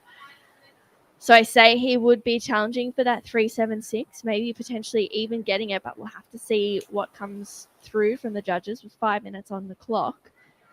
I feel like that's got to be Hiroto's best wave. Yeah, you'd think so. Which would then put him around the 4 region. Yeah, let's let the judges figure that one out. Here goes Danny Widianto, heat leader. He's gone the layback, and that one was a little bit overcooked. Riding on a little bit of excitement, still buzzing from his previous wave. That one's not going to factor into his top 2. So all eyes on the red column right now to see where Hiroto Arai ends up once this last number drops in. It's 4 minutes 20 to run. 3, Rinta Uto, Manojo Yahagi, Kairi Noro, and Kenta Ishikawa in the gates. And we're going to be letting Daiwako and Nao Omura commentate that one, mainly in Japanese. There it is. Last score for Hiroto Arai was indeed up into the 4s. It was a 4.9, almost a 5. So that puts him into second. Toby Espion was in first for the opening 22 minutes. He's then gone down to second, and now with 3 minutes 40 to go, he's in third. He needs a 4.31 to progress and keep his Tamil Nadu International Surf Open dreams alive for 2023. Why are you laughing? I love it. I'm loving the enthusiasm. Whoop, here he goes. This right is on cue. Toby Espion. Looking for a 4.31. He's got some work to do. The wave doesn't cooperate. He's out of there. 3 minutes 15 remaining. And Takuto as well only needs a 3.55. He's got the second best wave of the heat of 5.25. So if he is able to find a wave and really lock in a 3.55, he has first priority with 3 minutes to go. So he's in a position where he can choose the best wave of the heat. There's that beautiful shore temple that we all got to go and have a tour of the other day, 2 days ago. So that was pretty beautiful to see. We can see the next heat making their way out. Here we go, Takuto up and riding. Yep, so he's only chasing a 3.55, as we said. 2 turns out the back, but did he want to do a little bit more? There, other surfers in the next heat just walking out. You can sneak up nice and tight alongside the rock wall and just walk straight out. Okay, this is Takuto Ota on the hunt for a 3.55. Oh, I don't know where to go with that one. 2 strong turns. Wasn't a great wave. They were about as good as he could have done with what was in front of him. Don't know. Yeah, I think it'll be really close for Takuto. Looks like it was a quick in and out there as well with just under 2 minutes. So maybe he's feeling like he hasn't got the score yet. So he's going to get back out there. And here we go, Hiroto on the answer back, trying to defend his position in second. Nice first turn there. And looks like just the one for Hiroto. He needs to better a 3.9. I don't know if he'll do that on that wave. But we have a pretty important score for Takuto to lock in with 1 minute 30 seconds to go.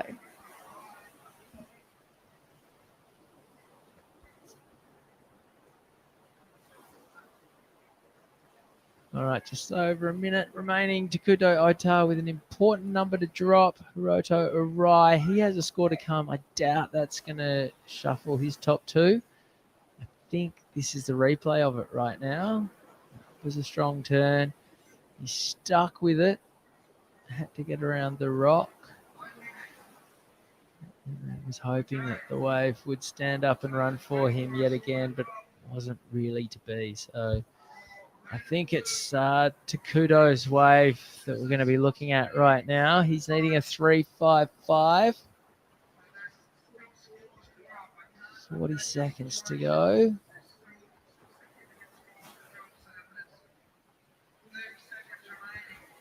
Wow, it's going to be pretty close for Takuto. Here we go, Toby up and riding, needing a 4.31. This wave not offering too much, a smaller wave, but he had to roll the dice with 20 seconds to go.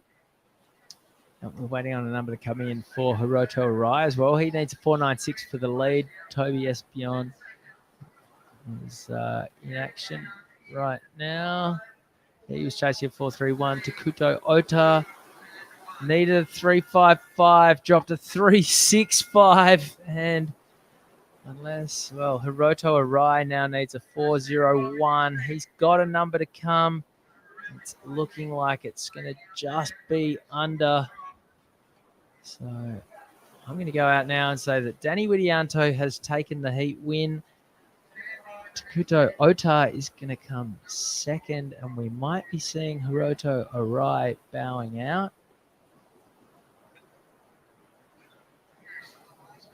Couple of last scores to drop in. Let's make it official.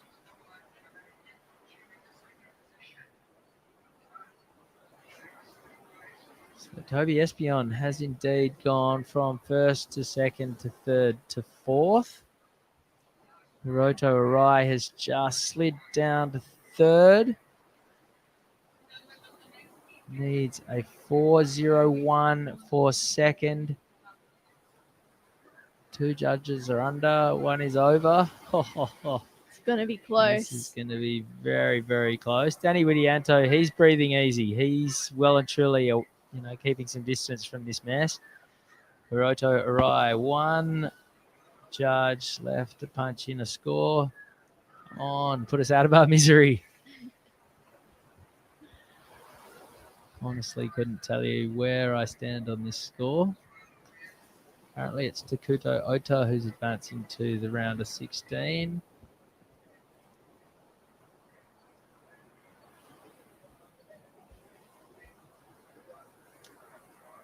Wow. We can see Hiroto Arai on the beach in the red jersey. The red jersey, of course, is the top seed.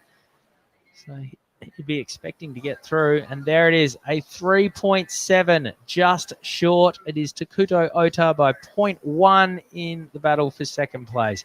All right, don't go anywhere. More action from the Tamil Nadu International Surf Open coming our way. Heat 3 right after this break.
タミールナルインターナショナルサーフオープンワールドサーフリーグ QS3000 メンズラウンドオブ32ヒート3が現在行われております。インドの独立記念日でもある8月14日よりスタートしている本大会は WSL 史上初のインドでの開催となっております。英語放送でお送りしていたライブなんですが、このヒートすべて日本人選手ということで急遽日本語でお送りしています。そしてゲストに本大会にも出場している大村奈緒選手にお越しいただいています。ありがとうございます。お越しいただき。お願いします。さあ、まず、選手の紹介の方をしていきたいと思います。ゼッケンレッドに、オートリンタ、ゼッケンブルー、矢作門之丞、ゼッケングリーン、石川健太、ゼッケンホワイト、野呂海里。ここ、インドの地で日本人選手のみのヒートが行われている面白い状況ですね。本当ですね。みんな日本人でも、ね、このラウンド。これはグリーンの石川健太ですね。石川健太選手、これが2本目のライディングになると思います。結構午前中のヒートでも、このグリーンの選手はなんかリズム掴んで波乗ってましたよね。そうですね。午前中の最初のラウンドのヒートも2位で通過したんですが、最後の最後まで1位をキープしていて、大変リズムが良くて、いいライディングをたくさんしていました。そして、対する、ホワイトの野呂海里選手も朝、リズムよく波に乗っていて、惜しくも、同じ日本人選手の安井匠選手とワンツーとはいかなかったんですが、ラウンドアップしてこのヒートに来てクレジットされております。そしてトップシードであるゼッケンレッド、オートリンタ選手は記憶に新しい、QS、あれは3000になるんですかね、クルイは。クルイは5000です。そう、クルイの5000で、セミそうですね、好成績、3位という好成績を収めていて、現在、アジアリージョンランキングが1位の選手となっております。そして同大会のプロジュニアで好成績を収めたのがゼッケンブルーの矢作門之丞選手となっております。さあ、現在、英語放送で行われていたライブですが、このヒート、日本人選手のみのヒートとなるということで、急遽日本語でお送りしています。私は高大と大村奈緒選手でお送りしています。よろしくお願いします。お願いします。本当にこのゼッケンレッドのオートリンタ選手は、そのクルイの QS5000 でも好成績だったし、あとその後つい最近やった千葉の QS3000 でもかなりいいところまで行って、今多分 QS のランキング1位じゃないかなと思います。そうですね、リージョンのランキングでも1位に、なっているので、非常に大切な一戦、皆さんにとって大切な一戦、さあこちら、ライブアクション、ゼッケンブルー、矢作門之丞。この選手も小さい波を得意としていて、かなりスピードのあるライディングからフィニッシュをしっかり決めてきました。そうですね。このブルーの選手は私たちと同じ湘南出身だから、ちょっと柔らかいインドの波も結構上手に乗っていけるんじゃないですかね。そうですね。サーフィンは毎日してると思うんですが、波のコンディションいかがですか？私がサーフィン毎日してる。はい。そうですね。私ちょっとなんか腰が痛かったりしてやってない日もあるんですけど、でも何回か入って、そうですね。見た目はすごく綺麗に割れてたりするんですけれど、意外とコブとかバックウォッシュがあって、それに引っかかってしまうこともあって、かなり難しいんですけど、でもちゃんと来たら結構いい波で、それこそオーストラリアのスナッパーとかみたいな感じで、ちょっと岩もあって、リトルマーレーの岩があるみたいな感じで、綺麗にライトハンダーのライトの波が割れる、すごいいい波ですね。結構選手にインタビューするときに、口を揃えて言うのが、見た目よりも難しい。結構、この今画面に映っている右側の方に引っ張られるっていう印象が多いらしいんですが、そこはサーフィンしてて感じられましたか？そうですね。なんかカレントが入るときと入らないときがあるので、それによってもちょっと変わるんですけれど、これはちょっと左寄りの多分ピークからゼッケンレッドの選手、今乗ってったと思うんですけど、こう右のピークだけが必ずいいっていうわけじゃないので、波選びも結構こう、海とリズムを合わせないと難しいんじゃないかなと思います。この放送、もちろん朝からやっているんですが、このインドの選手がすごくローカルノーレッジを使って、いい波を次々とゲットしているのがすごい印象的で、特に奥からではなくて、インサイドのこうダブルアップしている波に乗って、それが岩を越えて続いていくようないい波になるっていうことがよく見られているんですけど、では、今からラストヒートの勝利者のインタビューを行いたいと思います。It's all yours. Thanks so much, Di. Well, I'm here with the last heat winner, Danny Widianto. Danny, you had a great heat locking in that 6, but it took you a little while to get there. How were you feeling before getting that wave? I feel great. I just take snap or cut back. I just take wave, and many mistake in my heat, and slippery too. Amazing. And we were just talking about how you got some jellyfish stings along the rocks. There's a lot of marine life out there, but what's been your favorite time surfing in India, and what have you been enjoying about this place? I'm enjoying this event, like the wave so small but spicy. Enjoy. Amazing. And moving on through the round of the 16, you'd be feeling pretty happy. Yeah, I feel great. I hope I can do my best again and see you. Amazing. Would you like to say anyone back home? Terima kasih buat sponsor saya, and ibu saya, bapak saya, and semua. Thank you. Thank you so much. Thank you.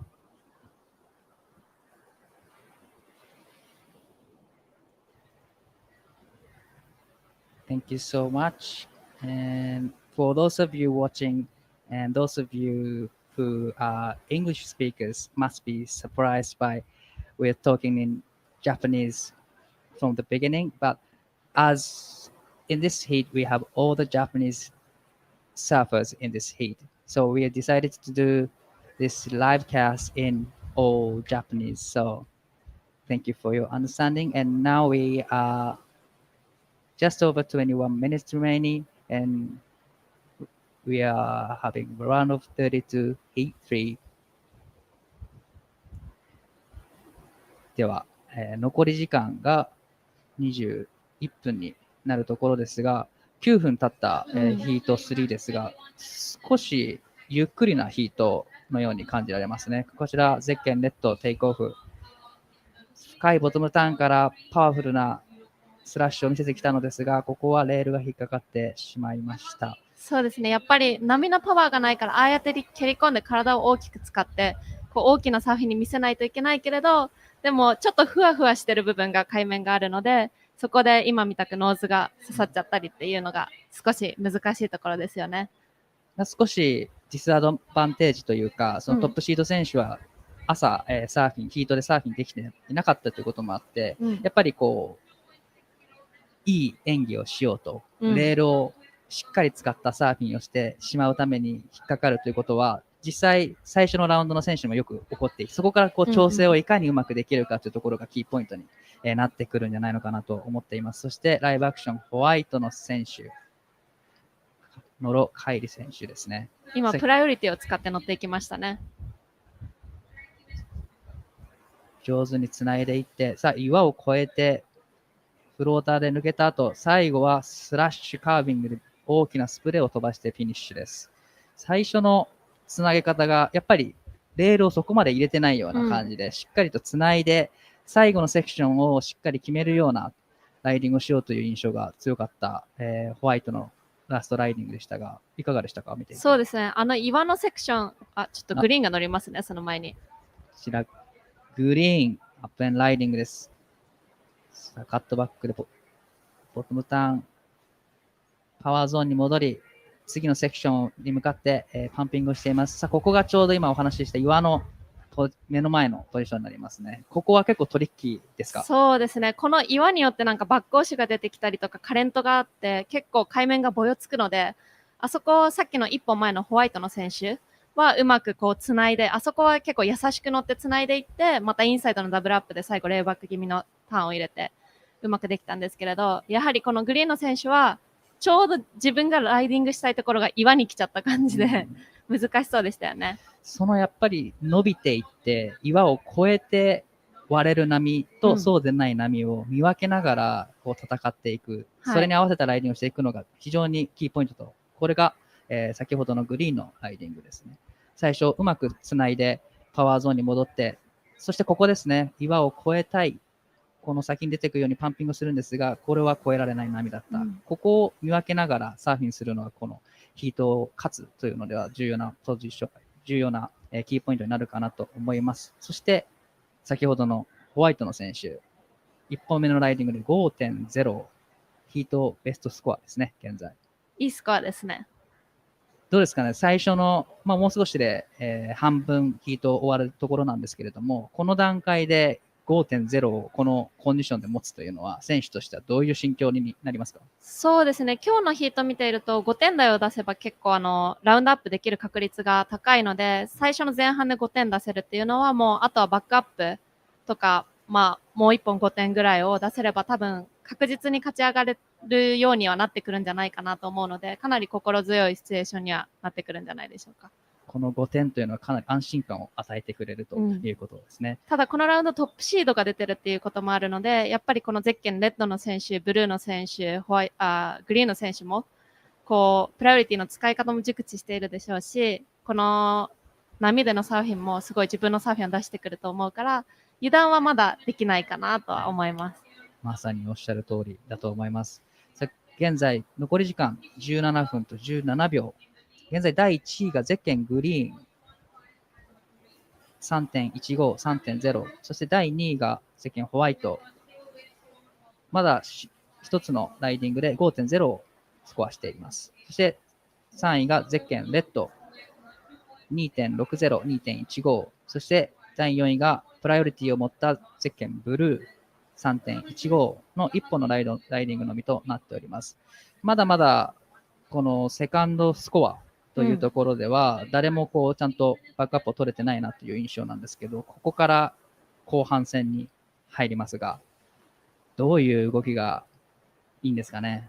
そうですね。今、ゼッケンブルーの選手とホワイトの選手は、この前半を使って1本しか乗っていなくて、1本じっくり待ってるので、ただ、ホワイトの選手、今のが2本目ですね。なので、後半戦もうまく使っていくんじゃないのかなとは思うんですけど、やはり後半の本当に最後の方になると、プライオリティの駆け引きとかってすごく出てくると思うので、その前にいかに自分のサーフィンを出せるかっていうのも、一つ戦略としては大切かなと思います。まさにその通りですね。その前のヒートも最後の、3分、残り3分、残り1分で、逆転劇が繰り広げられていたので、まだまだ、時間はたっぷりあるので、この後シチュエーションは変わってくるはずです。ところで、大村選手はインドは初めてですか？そうです。インド初めてです。どうですか、インドは。なんか、治安とか危ないよとか食事とかも結構大変かもよっていう風に聞いてたんですけれど、もう来てみたら、結構なんかインド好きかもみたいな、楽しんでます。どういったところがこう好きかもっていう風になったんですか？そうですね。やっぱりこうアジアの雰囲気っていうのはこうインドネシアとかと似てる部分もあるんですけれど、なんか人とかもこうニコって笑うとすぐにすごい優しく笑ってくれるし、結構あとなんて言うんでしょうかね、なんか人に結構ゆとりがある感じでみんなのんびりとなんかゆったり動いてるので、こうもちろん物を売ってきたりとかこうガツガツしてる部分もあるけれど、なんか他のアジアの国と比べるとそういう部分でもちょっとゆとりがあって好きです。さあこちらブルーアップエンライディングスープにアプローチして、さあ大きなカットバックでフィニッシュまで行ったんですが、その後が続かずポテンシャルがなかったようです。インドのこの他のアジアの地域とは違うような、こちらリプレイ、ブルーのリプレイとなります。大きなカットバックからしっかりスープに縦に当て込んでいますが、これはこれ以上の、ポテンシャルがない波でしたね。その後ろでホワイトも乗っていたようです。他のそのアジア地域と違うように感じたところはありますか？そうですね。なんかその人のゆったりさとかもちょっと違うなって思うし、ゼッケンレッド乗ってますね。そうですね。違うなって思うし、あとはまあもちろん食文化のカレーは結構何を食べてもカレーの味をすることが多かったりもするので、そうですね。まあ人もそうですし、食事も、あとは私は結構なんか布も好きなので、生地屋さんに結構連日行ったりとかもしてますね。楽しんでいますね。さあ、ライブではグリーンの選手が4本目のライディングを行っています。今見えてきた岩を越えてのライディングでしたが、そこまでこうマネーターンと言われる点数につながるようなライディングはなかったのですが、うまくインサイドまでつないで、フィニッシュまでライディングしていきました。そうですね。岩を越えたところでまた向こうからの波が張ってきてくれれば最後綺麗にフィニッシュが入るんですけれど、ちょっとその波を見つけるのが難しくて、このヒートではまだゼッケンホワイトの5点の時しかその波乗ってないですよね。そうですね。やはり全員のサーファーがその岩を越えた先のセクションがある波をこう狙っているような、感じが見て取れます。そして今ジャッジの方が全員のスコアを集計中ですが、この集計後、シチュエーションが少し変わっていきそうです。スコアが出次第お伝えしていきたいと思います。前半は結構、前半じゃないや、最初の10分は結構ゆっくりな動きだったけれど、その次の10分、今の10分は選手ちょくちょく乗ってましたよね。こう最初の10分でなんか様子がつかめてきたような感じですね。ようやくこの波でこういう波を乗ってこういうライディングをするとこのぐらいの点数が出るっていうのが多分それぞれの選手がもう予想ついていて、それをどううまくプライオリティを使って狙ってそして取るか、取れば全員がこうスコアできるポテンシャルを持っているサーファーたちなので、そこの駆け引きがまた面白いところですね。はい。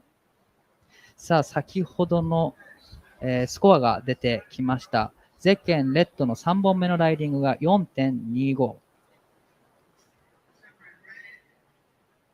そして、ホワイト3本目のライディングが 3.60。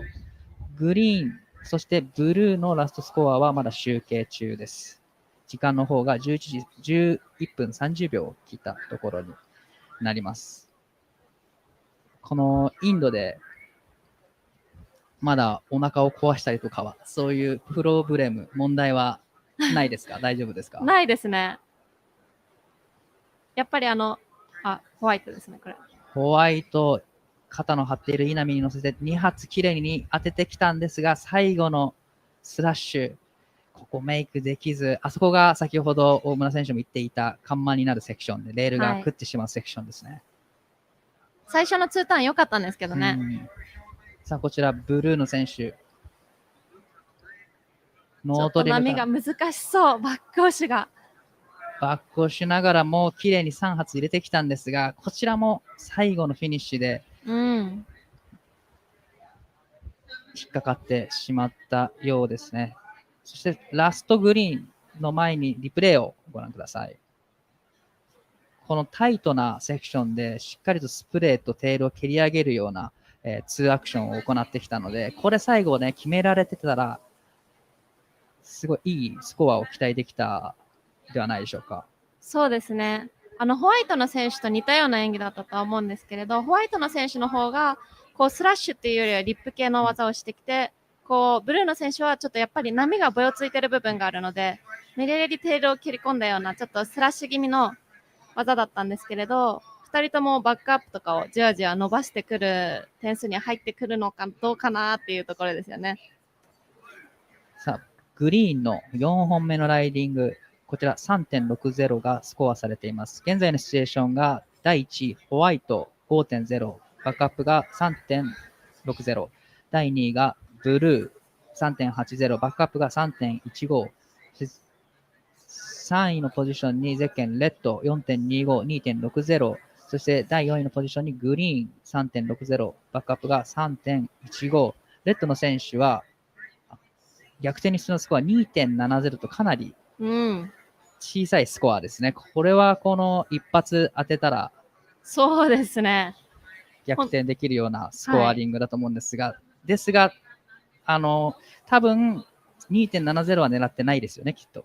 そうですね。まだ残り時間9分あるので、こう 2.70 だけ出しても、やっぱり他の選手に逆転されてしまう可能性はあると思うので、この残り最後の、10分ないぐらいの時間をうまく使っていくんじゃないですかね。特にレッドの選手は現在、プライオリティ、ファーストプライオリティを持っているので、間違いなくいい波をこう狙って、しっかりとバックアップを上げて、はい、こちら、ライブアクションブルーのライディングになります。大きなカットバックから、さあ、最後の縦へのアクション、しっかりとメイクしていきました。これは今までこう最後のセクションでメイクできていなかったブルーですが、今のはメイクできたんですが。そうですね。3.15 以上出せば彼のスコア、トータルスコアを上げてくるので、そうするとまた3位の選手との差が開いてきますね。このブルーの選手はやはり今こうバックアップをとにかく上げて、アンダープライオリティでもいろんな波に乗ってとにかくバックアップを上げ、3位、4位の差を広げていくというところで、ブルー4本目、最後のライディング 3.35、少し。そうですね、0.2 広げましたね。でもこういう動きが後々こう大事になってくるんではないのかなと思います。この3位、4位の選手はともにファーストプライオリティ、そしてセカンドプライオリティを持っていて、ここの2人の今心境はどういう心境だと思いますか？残り7分30秒というところで。そうですね、残り7分30秒あれば多分1本セット入ってくると思うので、それにきちんとフォーカスして、特にゼッケンレッドの選手はプライオリティ、ファーストプライオリティ持ってるので来るんじゃないかなと思いますね。ただもっと奥で待ってるのがゼッケンブルーなので、そこをこう沖のピーク、インサイドのピークで分かれて乗れる波が来るのか、それともゼッケンレッドだけなのかっていうのは、もうそれはちょっと波数が多くはないので、もう本当に神頼みというか、はい。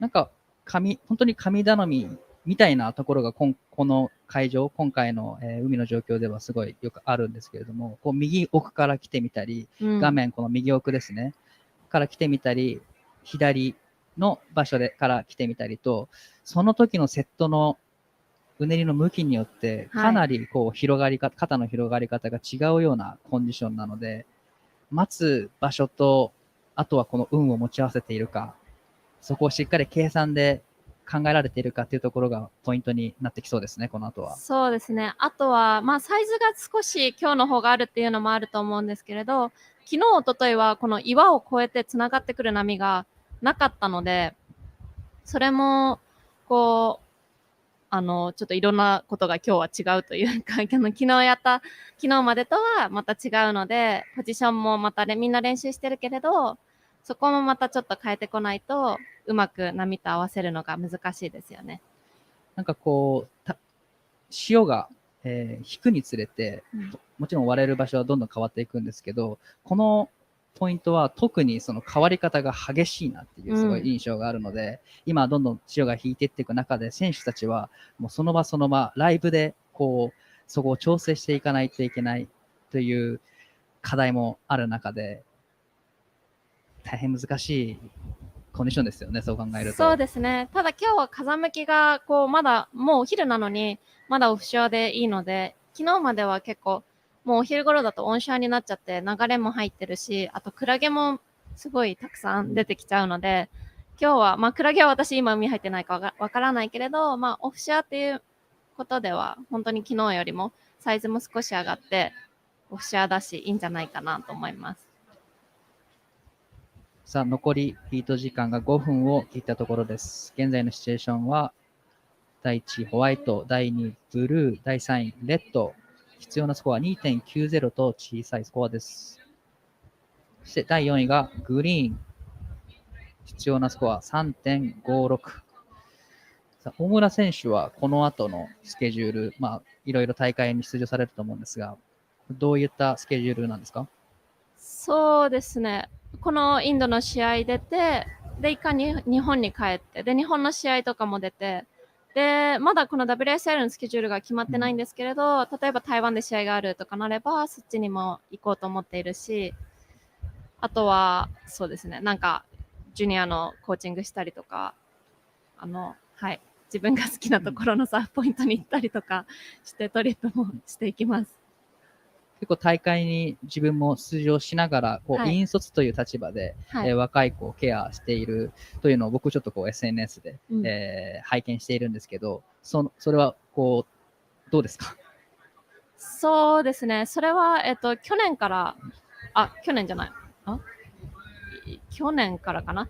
去年から始めて、今1年ちょっと経ったんですけど、もう最初は本当にてんやわんやで、みんな多分コロナで遠征したことない子たちが最初集まっちゃったんで、それでもう結構大変だったんですけど、でも今みんなちょっとずつ自分のこと自分でできるようになったりもするし、海外ってこういうこと用意しなきゃいけないんだなっていうのも分かるようになってきたので、もちろんみんなも成長したし、自分も成長したしで、すごく今はなんかみんなで楽しく、試合だけじゃなくて、この国も味わったりとかして回ってますね。こちら、ゼッケンホワイトライブアクションです。ちょっと波が重なった難しい、波になっていたんですが、うまく縦へのアプローチ、そしてスプレーを上げてきました。さあ、こちら、何点をスコアしていくのでしょうか。バックアップスコアが 3.60。それ以上スコアできれば2位との差を広げてきます。やはり旅慣れというとどういうことかっていうのを想像できないとは思うんですけど、やっぱり経験して初めて分かる必要なものであったり、大変さというところは、やっぱコロナを経て、しっかり現場に出れるというのは非常に若い選手にとっても大きいことですよね、きっと。そうですね。やっぱりみんな親がいないとできない年齢だったりとかもするんで、遠征に行けなかったりとかもするんですけれど、それを私がまとめて連れてっちゃうので、やっぱり金額の面でも2人の部分が1人になったりとか、そういう面でも違うところに遠征費を使えたりとかするので、そうですね、みんなその人間的にも成長できたらいいと思うし、そういう遠征費とかを削減できて、他の遠征にまた使えたりとかもするっていうので、みんなもポジティブにこの遠征を捉えてもらってたらいいなと思います。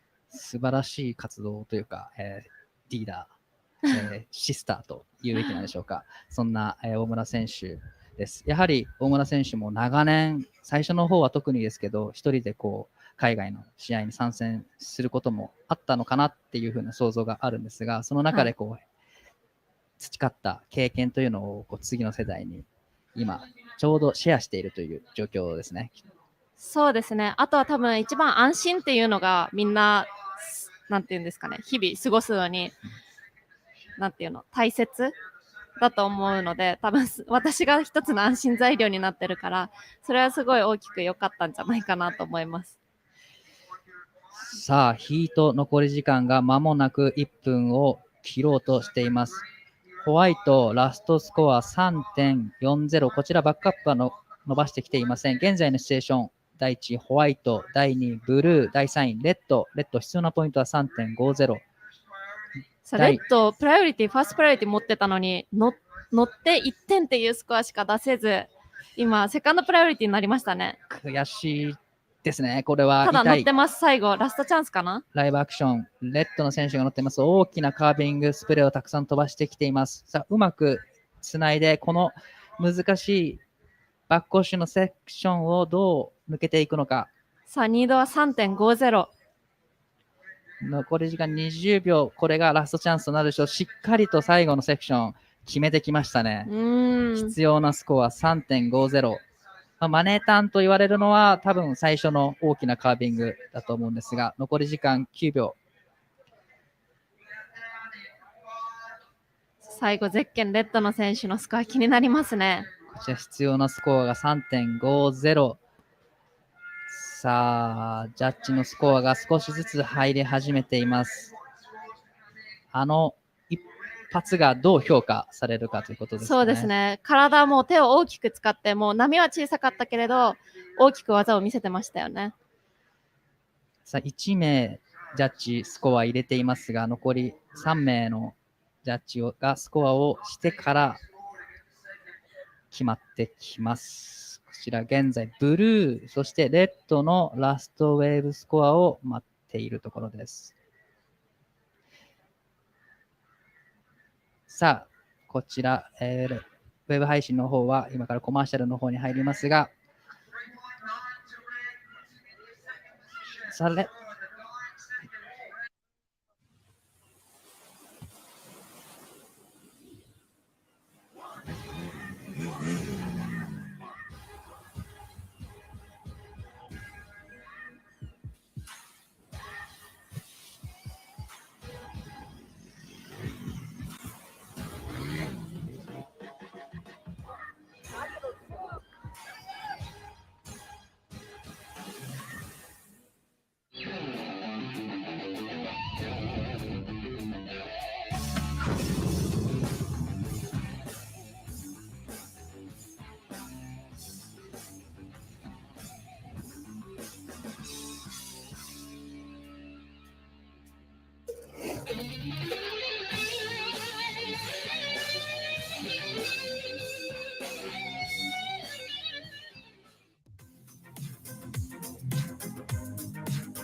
All right, welcome back to the Tamil Nadu International Surf Open. We have moved on through to the round of 32 for the men's. We are in heat number 4. We have Kaijiro Nishi in the red. Kaiki Yamanaka is out there in the blue. Laiha Ono is in the white. And Kishore Kumar is out there in the green. So we saw Laiha and Kishore a little bit earlier today for the round of 48. My name is True Starling, and I'm in the booth with my little sister Jessie Starling, which is pretty exciting. So, hello, to everyone. Hi. It's been a great day of surfing so far, and we're really looking forward to completing the round of 32, Jessie. Yeah, it's been a pretty jam-filled morning, and I think it was a pretty good call to move into the third round of the men. Laiha was actually one of the standouts for me, so I'm excited to be commentating another one of his heats. He won his heat earlier. I believe it was, heat 4. He kind of dominated that heat, and it was pretty close between him and his fellow Japanese competitor. So we'll see if he can do it again in the round of 32. Absolutely, and on screen that was Rinta Oto. He progressed through to the round of 16 for the men, and unfortunately Minojo Yahagi bowing out, coming in third in that heat.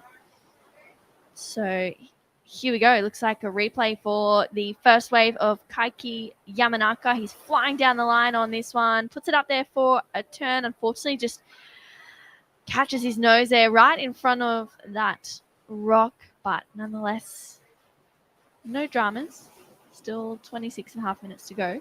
We do have an Indian surfer in the heat. for Yeah, this one. he's actually one of the last men standing representing India. So Wow. we've got Kishore and we have one other seated surfer. We're still yet to see. He's coming up in the next heat. So that is Shrikant. We'll see him come up in the next heat. And I believe maybe we saw one progress through in an earlier heat. Yeah, that's Laiha. Oh no, he is having heaps of fun on this wave. We saw him get a couple of really good first few turns on that one. A little bit more of a steeper face there for Laiha. So he'll lock in his first score. And yeah, Kishore is actually a 3 times, well, he's been the Groms champion for the last 3 years running. So back to back to back for Kishore. So he is definitely a hopeful for the Indian surfing community to represent India on, the international surfing stage at a high level. So we are waiting on that first score of Laiha to lock in. We saw Kyrie Noro take out that last heat for heat number 3 of the round of 32. Big thanks to Dai and Now, who had an all-Japanese heat, that last heat, which was pretty amazing. Yeah, with a pretty strong Japanese field for any of the viewers who tuned in and were listening to the Japanese commentators talk. We have so many Japanese competitors, so we thought, an all Japanese heat, we'll probably have Japanese people watching in. So why not have Japanese commentators? And I think we'll continue to do so throughout the event. Now is one of the competitors in the women's draw, and I'm sure that they covered that heat from start to finish. And we're just trying to make it as friendly as possible to everyone across the world, really. Absolutely. Well, that first score of Laiha locked in at a 5.25, so he'd be feeling pretty happy with that one. And we have 3 Japanese competitors in this heat, 1 Indian. We have seen a bunch of solid scores lock in as well throughout the day. We saw Robert Magaluna lock in a 7.25. That was one of the highest waves that we've seen of the day so far. We did see Joe Azuchi have a really good heat, locking in a 14.15 combination pretty much in the last 10 minutes of his heat. Is that right? Yeah, we were watching and Binzi and I just kept saying, wow, this is really uncharacteristic for Joe Azuchi. He's so consistent and he's pretty much a well-known name for anyone coming out of the Japanese competitive world. I feel like everyone knows about Joe Azuchi. And yeah, till about 10 minutes to go, he had a pair of 2s and was sitting in 4th, and then got a 6.9 and then locked in a 7.25. So we were like, oh, sorry, should have kept our mouth shut. You'd have to be pretty happy to crawl back from 4th position, but I guess that's what you got to do. That's what you train for, especially for these events, especially when there's 3,000 points on the line. That was a nice wave there from Keijiro Nishi.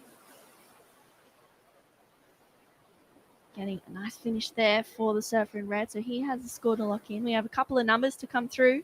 Looks like Rio Inaba getting ready nice and early for his heat. He'll be coming up next in heat number 5, taking on Daiki Tanaka, Srikanth D, and Ajish Ali. So I believe that we have 2 Indian surfers in that next heat, which is pretty exciting as well.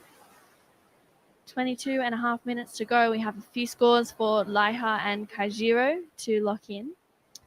Yeah, Ajish coming up in the next heat. He's actually nephew of local legend around here, Mumu, who runs the local surf school. He's pretty passionate about surfing around here, and he talks us through the lineup, and he was showing me plenty of sessions that Ajish had out here, and this wave actually pumps. I think if we could get a little bit of swell, we could see the quality of this wave. It honestly looks like a little snapper when it's on its day. So I'm really hoping we can get that, and it'll give all of our surfers the opportunity to open up. But yeah, Ajish, Srikanth, and Kishore, I think, are the last 3 Indians standing. Wow. Well, Ajish is 22 years old and started surfing at 14. And he mentioned that he's really excited to be surfing in the QS 3000 in his country with some of the best surfers in the world. So coming from a fisherman's background in Kovalam, surfing for India has always been his dream, and he's thankful for the support from his family, from Surf and Turf, TT Group, and SFI, and from all of his friends. And he really hopes to make India proud by giving his best. And I feel like that's, he's already doing that, making the country proud, being in the event, and really doing his best in it as well. It's exciting. It's pretty amazing to see, and he got through that round of 48, moved through the round of 32. So hopefully we can see him in round of 16. I think even to all the Indian competitors and just the workers and the people who put on this event, they're all doing their country proud. It's the first WSL event ever held in India, and it's been a great one so far. This is day 2 of competition, but day 3 of the waiting period, and honestly, it's been one of the best events I've ever been to, I'd say.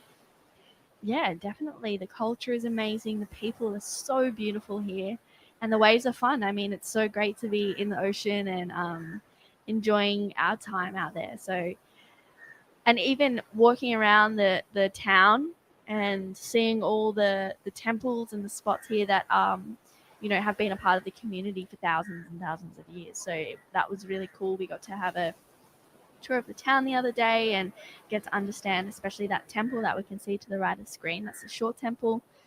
Understanding that temple and what it means to the community, that was pretty amazing, wasn't it? Yeah, we walked from there and we visited 2 other ancient sites, including the 5 Rathas, which I thought was really amazing. It was 5 different temples built by 5 different generations and all a little bit different.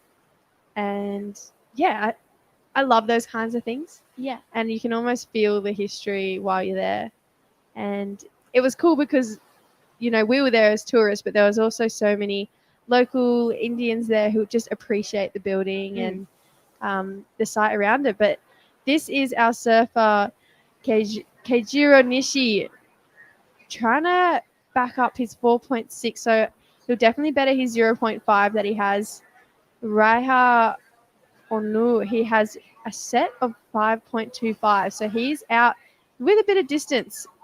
Yeah, and here we go. This is a replay for last of Kaijiro Nishi. Nice back-to-back surfing there from Kaijiro. That wave not offering too much more, but still some nice 2 turns to start. So that was a 3.75 that locked in for Kaijiro. He needs a 5.91 to go to first, and out behind him, Kaiki Yamanaka. Nice second carve there, and that one not offering much more. He looked kind of deflated pulling off that wave as if he thought that one was going to maybe offer him a little bit more. But 30 minutes in these heats, there's plenty of time and there's plenty of opportunities not to be too worried about, the waves not offering too much, especially in the early stages. Yeah, we've seen the caliber of Japanese small wave surfing as well. So I'm sure that these guys will pull a couple tricks out of their hat, I guess. But yeah, as you said, 30 minutes allows for so much time. I think 20-minute heats, we would see a lot of heats outcomes be a lot different. I know Joe, his heat outcome would have been a lot different if it was a 20-minute heat. So yeah, it was a great call by the contest directors. But yeah, we've already seen 2 5.25s looked in this heat. So I'm sure we'll see a couple more high-scoring rides.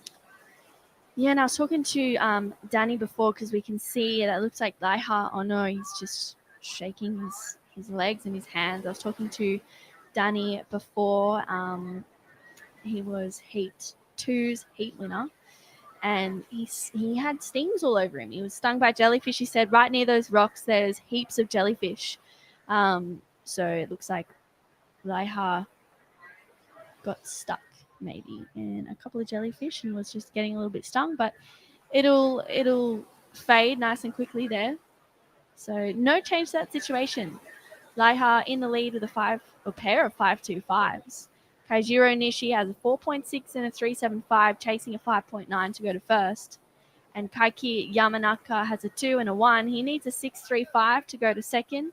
And Kishore Kumar, the lone Indian surfer in this heat, has a 0.8. He needs a 7.55 single score to go to second. But if he can break that down into 2 waves and get a combined score of 8.36, then he'll be moving up into second position. You know what I'd love to know, looking at the shore temple that was to the left of the screen, there's 6 more that are underwater. I wonder how far apart they are and where the last one is. Like how far out to sea the last one is.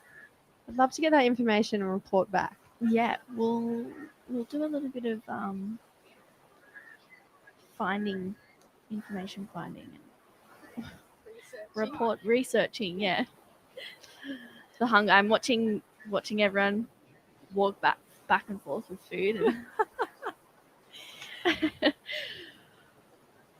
well, that last wave of Kishore, a 1.8. So he's now looking for a 6.5, but I'm sure he's looking to get a decent score to lock in and better his position in 4th place.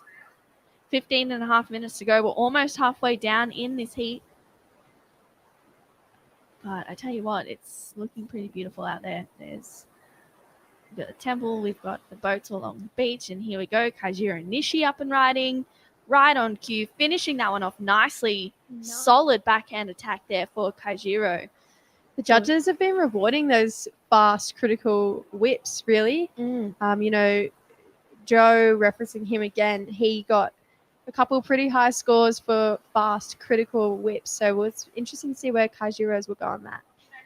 Yeah, absolutely. Well, that locked in at a 3.9, so locked in nice and quickly, maybe a smaller wave there. But while there's a break in the action, we're going to head down to Dai, who is with Cairo Noro, the last heat winner. Take it away, Dai.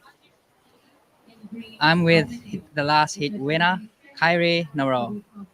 おめでとうございます。ありがとうございます。実は朝も探してました。すいません、本当すいません。ちょっと別のインタビューやと思ってて、こっち来るなって。今のヒートを振り返ってみて、全員日本人という珍しいヒートだったんですが、ヒートの方いかがでしたか？そうですね、結構もう波変わってきてたんで、最初の方に、乗らないとなと思ってたんで、早めに乗れたんで、それは良かったかなと思います。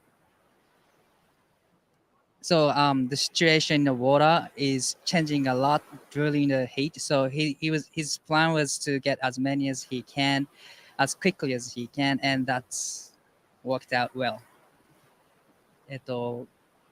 クラゲに刺されたというふうに聞いたんですが、どのような感じで刺されてしまったんですか？1本目乗る前に、まず一発ちょっとここ刺されちゃって、で、すぐに反対の手に刺されて、足刺されて、あとこの辺全部刺されて、それちょっと心臓痛くなっちゃって、それちょっとやばいなーって感じだったんですけど、なんとか乗れました。なんとか。On his first wave, he got stung by jellyfish, and after that, he got stung by a couple of times, and now his arms and legs are sore. So, では、最後に日本にいる方に、スポンサーの方やファンの方に、何か一言お願いいたします。今回はちょっとサーフィンも調子よくて、いつもなんかこういい感じでできてるけど、今回は自分のメンタル的にも作ってきて、サーフィンも練習してきたんで、全力で、できる限り自分の実力出して、優勝する、ことを目指して頑張るんで応援よろしくお願いします。しっかり休んで次のラウンドも頑張ってください。Back to you guys. Thank you so much, Dai, and thank you, Kyrie, for a great interview. He seemed pretty stoked to be moving on through to the round of 16. Regardless of getting stung by a couple of jellyfish as well out there. Yeah, he seemed pretty happy, pretty chirpy. I mean, round of 16 is really great points. This is an event. It's a 3,000, so it's pretty critical in the schedule of the Asian region. Yeah, he was pretty happy. Yeah. Why wouldn't he be? It reminds me of Evoca. The Evoca QS that we had in Australia. Again, a 3,000. And there was jellyfish all through the water. Oh, yeah. That was bad. That was really bad. Yeah. So hopefully it's not as bad here, because I won't surf. I doubt it. This is yeah. I'm sure that there's not as many out there. That's what there was in Evoca. There was thousands out there. That was crazy. Well, situation in the water, just under 12 minutes to go. Laiha Ono is in the lead with that pair of 5.25s. Keijiro Nishi has a 4.6 and got a 3.9 on that previous to last wave. Kaiki Yamanaka has a 2 and a 1. Hasn't really locked anything in solid yet, so I'm sure he's wanting to do that. He is looking for a 6.5 to go to second. And Kishore Kamar has a 1.8 and a 0.8. Kishore is looking for that 6.7 to go to second position. We've got just over 11 minutes to go in this one. Laiha has first priority, which is playing in his favor. But Kishore sitting with second priority, and he's, one of the local surfers out here. I saw him this morning in his first heat of the day. He was finding the best waves out there. So it was really great to see him do that, and hopefully he can bring that local knowledge out here. Although the wind has come up a little bit, so I'm wondering if that is coming into play on the waves or not. It looks like almost the same as around this time yesterday at the same sort of tide. We did see conditions dwindle a little bit and the wind come up.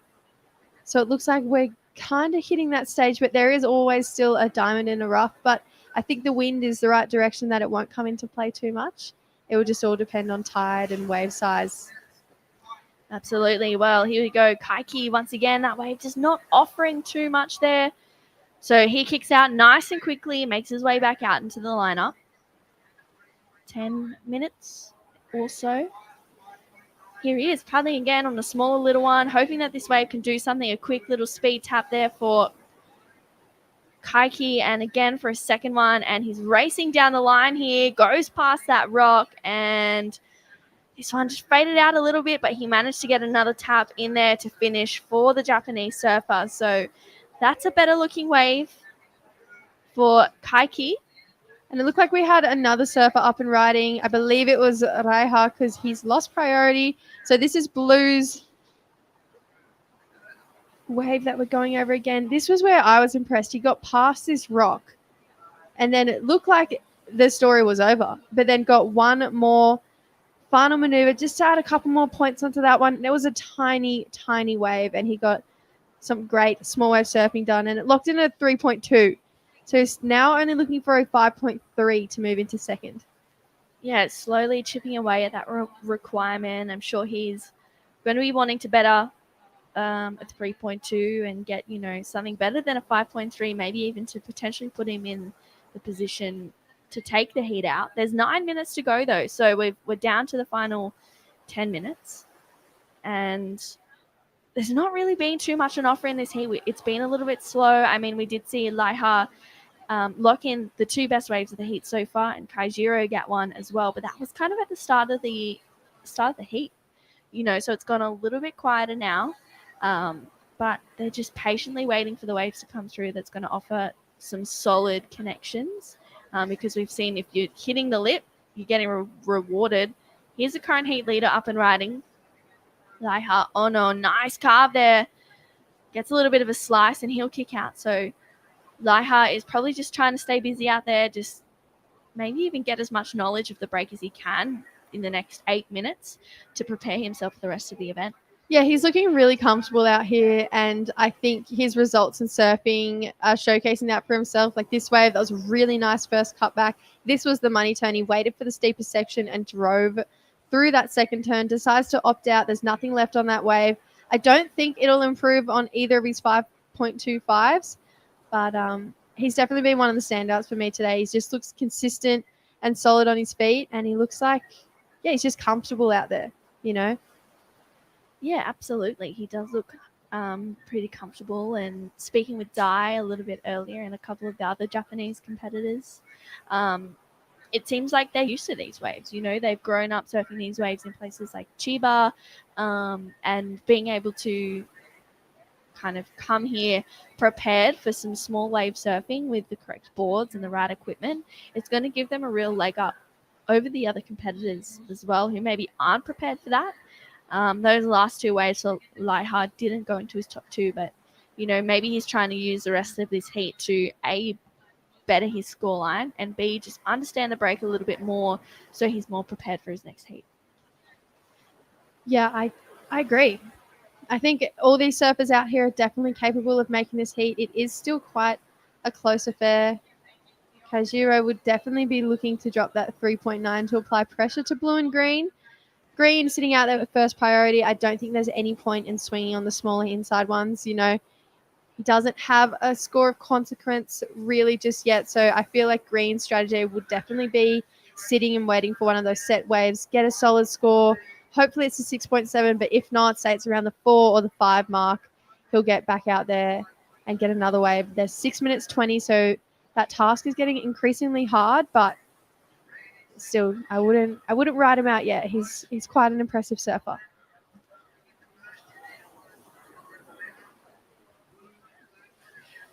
As we see a beautiful drone shot of our competitors in the water, there is green Kishore Kumar sitting up right close to the rocks, which is the usual takeoff spot. But when, as it's right on the tide change, a really strong sweep comes in actually.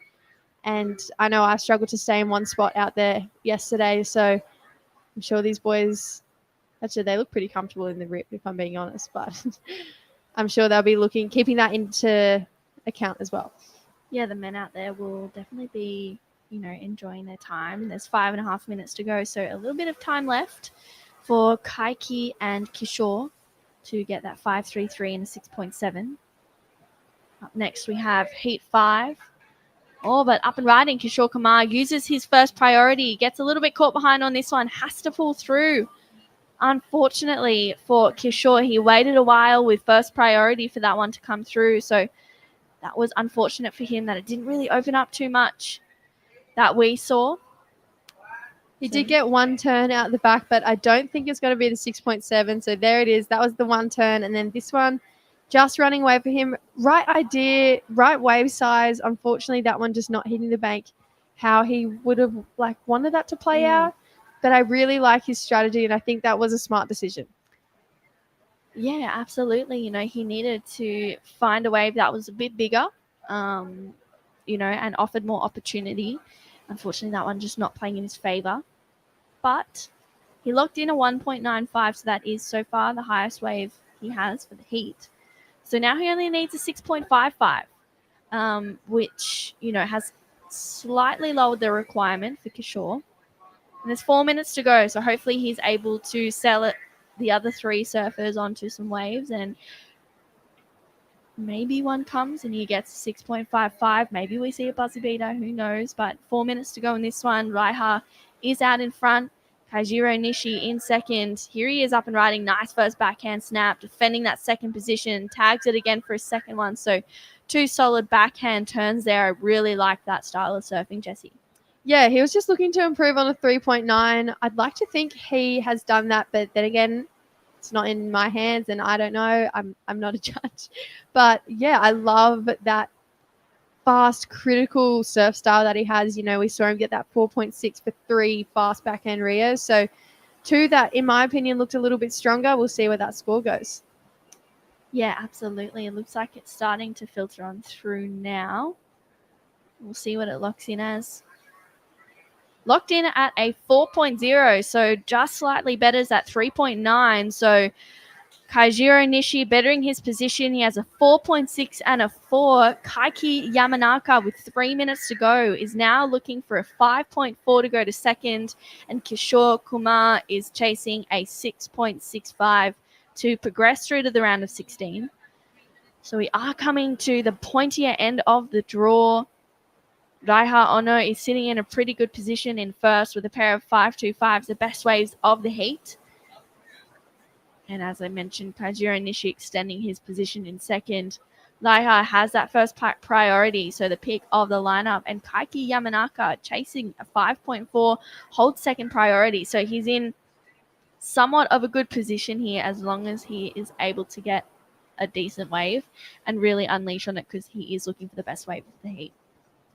There's been a lot of waves caught in this heat. Just looking at the amount of numbers, got 6, 12, 17, 20 waves have been caught in this heat already.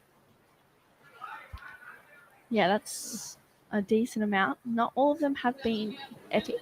That looks like the typical small wave heat amount of wave catching that you see. So these guys, waves. these guys know what they're doing. And no matter where you are in the world, I think they all have a game plan, whether it's small waves, big waves, pumping waves, or not so pumping ones. Oh, absolutely. That looked like Kishore, unfortunately, coming unstuck on that one. I mean, he is not giving up until it's over, which I love that. We have 1 minute, 30 seconds to go in this heat, and then we'll be moving on through to heat number 5 of the round of 32. That's going to feature Daiki Tanaka in the red, Srikanth D in the blue, Rio Inabe is going to be in the white, and Ajish Ali in the green. So that will be heat number 5. We're talking about Ajish and Srikanth a little bit earlier in this heat. They're both Indian surfers, which is going to be pretty exciting. There's 3 Indian surfers left in the draw. One of them is in this heat, Kishore Kumar. He's chasing a 6.65. We have just under 1 minute to go in this one. Looks like Laiha is sitting in a pretty good position to progress through to the next round. But will Kaiki Yamanaka and Kishore Kumar get a buzzer beater and move up into second place? We've got 40 seconds to see if that story plays out. It looked like we had a surfer up and riding, but just come unstuck. So I believe that was Kishore Kumar. He has lost priority. And here goes our surfer in blue having a paddle. This is Kaiki Yamakana versus Carb. He's looking for a 5.4, second one spraying his competitor, Kishore Kumar. And this one just not doing much for him. Yeah, unfortunately, you can see the frustration there from Kaiki Yamanaka. That wave just not offering too much for him to really capitalize and get that 5.4 that he was requiring. First indications look like maybe it won't be enough. You can see Kishore Kumar. I'm wondering if he got up before the hooter on this one, if he was able to get a couple of turns in, but that one looks like it just petered out as well, unfortunately, for Kishore. So that last wave for Kaiki locked in at a 2.75. So it looks like Laiha Ono and Kaijiro Nishi moving on through to the round of 16. Don't go anywhere. We will be right back with the Tamil Nadu International Surf Open. Son of the ocean breeze, somewhere you promised me a love like a fire, no fears, no denial, just something to gladden me.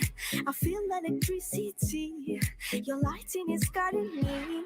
I feel that I like it, no place we can hide it, so hard not to find it. Ooh, no, no, no, ooh, no, no, no, no, no, no.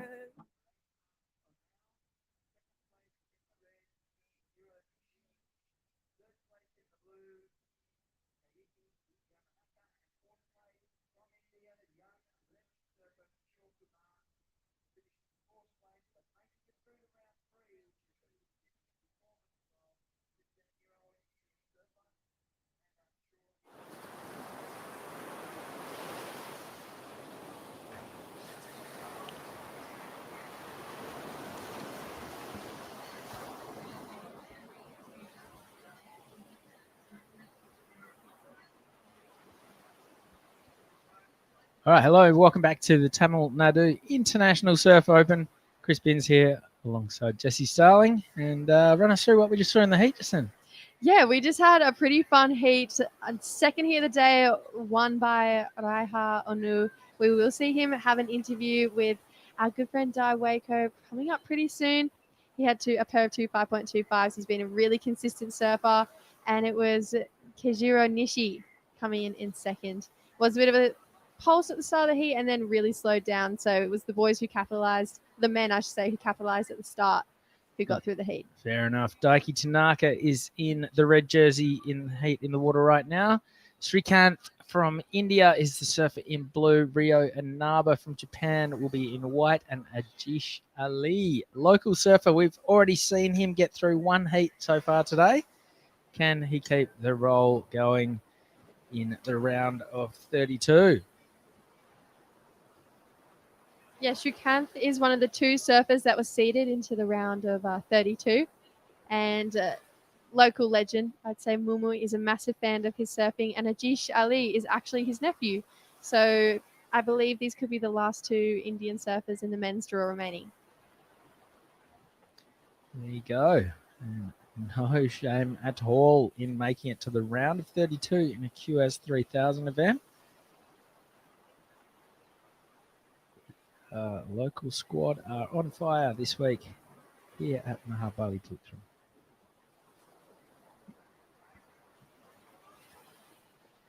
That looks like the end of green? Blues wave. And that was Kishore Kumar, surfer, in the last heat. Unfortunately, he just couldn't get started out there. It was really hard. Conditions were deteriorating, I'd say. But he did not give up till, honestly, the dying stages of the heat. The last 2 seconds he stood up. Unfortunately, it wasn't the score he needed, but I loved his persistence and just, his commitment to getting through that heat. All right, Srikanth, we see him on screen in the blue jersey. He's in 4th priority. Only served to catch a wave so far, just a minor score, 8.5. The result for him. Up next in Heat 6, John Mark Takong Maramar, the high-flying Filipino from Siargao. Absolutely rips at Cloud 9, has tasted all kinds of success over there, but has racked up plenty of other wins on the QS as well. This is Daiki Tanaka, powerful natural footer from Japan. He punches that wave a couple of times, so he gets out of there. Going back to the next heat, Roy Kanazawa is in blue, Arashi Kato is in white, and Taki Kanazawa is in green. A lot of the competitors in the recent heats have been saying that there's jellyfish out there, and right near the rock, actually, the horse rock. And so when they get the longer waves and they come off unstuck, they come out and they've just got jellyfish things all over them. So I'm not sure if it's a low tide or a high tide thing, but it's definitely been a consistent theme over the last few days. Have you experienced any? Not yet. I really hope I don't too. What are the reports? Are they kind of blue bodily things? Are they stingers? Are they They're like blobby? Are they tentacly? I've seen them, but I haven't been stung. They're like the small orange ones with the tentacles off them. Here goes Ajish Ali, the home team. He's found the runner. A little bit of local pride coming into play there. I think he will move into the lead, and we're going to see. Well, we've still got a score to come in for Daiki Tanaka, sorry. So that will give Daiki the lead. And Srikanth and Ajish will be battling it out for second. Rio Anava sitting with priority yet to open his account. 5 minutes washed off the clock, 25 to come. Back to the jellyfish. Yeah, back to the jellyfish. There's been plenty of them, but the stings I've been seeing have been pretty bad. Like they've been almost Welch-like little things, and everyone's been saying they hurt, but this is Red Daiki Tanaka up and riding on his second wave. So we're still waiting for his first score to come in, and then now he's got a second. We didn't see that ride in its full, but we might get a replay there. His first wave locked in at a 4.25. So based off the last heat, that's a keeper. And Ajish opened up with a 2.75. So 2 substantial scoring rides for the start of the heat, but there's still a long way to go.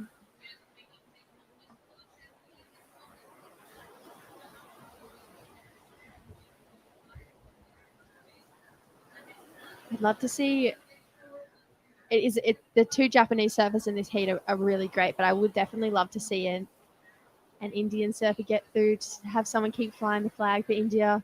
In the men's draw, we still have a few Indian surfers.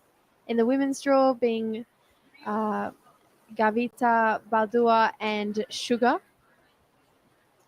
Beg my pardon, it's Kamali P and Sugar Shanti, who I was lucky enough to get to know yesterday, and she's a wonderful young lady.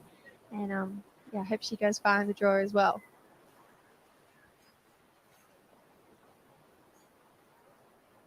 So just over 23 minutes to go. This is our surfer in white, Rio Anaba. He's the powerhouse out of Japan. He actually only had his first surf here this morning in his heat. He's been here for 4 days, but lost his board bag, found his boards this morning just before his heat, and then locked in a 6.5. So he's had quite the whirlwind, and then now he's actually been qualified for the Olympics. Yeah. What a day. I know. It's been a good day for Rio. Rio's first wave, a 3.3. So putting him up into second. Daiki, his second wave, a 3.3 as well. So a 4.25 and a 3.3 has Red in first. White in second with a 3.3. Ajish with a 2.75. And Shrikant just with a 0.5. He'd be looking to get another one soon.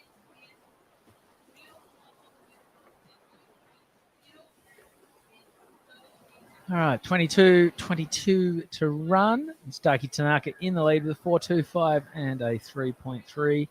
Rio Inaba, a 3.3, his opening score. Puts him into lead, into second.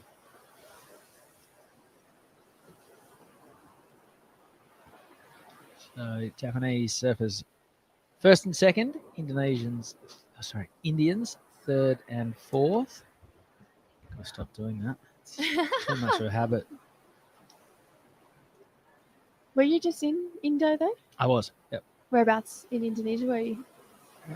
Bali, Sumba, got around. All the fun places. All the fun places. Okay, we're going to cross down to Daiwako, who's with the winner of the last heat, Raita Onu. Take it away. I'm here with the last heat winner, Raiha Ono. おめでとうございます。ありがとうございます。ヒートを見ていて、朝のヒートとかなり違ったヒヤヒヤしないような試合運びが印象的だったんですが、何をこう午前中から変えたとかあったら教えていただけますか？そうですね、見ててもちょっと数が少なそうだったので、セットが。だからもう本当とりあえずこれ良さそうっていう波にもう手出していこうと思って、朝はセットがあったからちょっと待ってみようと思いましたけど、もう昼のラウンドはもうガンガン行こうと思ってました。So compared to this morning heat, he tried not to sit on the area for so long, tried to get as many as he can, and that worked out well. この後、今日はもうオフですが、この後どういう過ごし方をされますか？そうですね、まあ夕方ちょっとサーフィンして、ちょっとインドカレー食べようかなって思ってます。明日に向けてパワー。So he will surfing again, not for the heat, but for free surfing in the evening time, and he's gonna have curry for dinner for his heat for tomorrow. では最後に、日本のファンの方やスポンサーの方、たくさんの方がライブを見てくれています。一言メッセージお願いいたします。そうですね、サーフィン調子いいし楽しんでできてるんで、明日もこの調子でガンガンかましていきたいと思うので応援お願いします。おめでとうございます。Back to you guys. Thank you very much, Dai. And Raita Onu in the water, Daiki Tanaka, 4.25 and a 3.3 sees him in the lead. We've got a score to come as well for Daiki, though. Ajish Ali latched onto his second wave. 2.8 has put him up into second. And Ajish, he's from just a little bit north of here, Kovalam. He lists that as his favourite wave, but obviously he surfed a lot here in Mahab as well. He's 3 times national championship event winner. And he's the reigning national champion, won in 2022.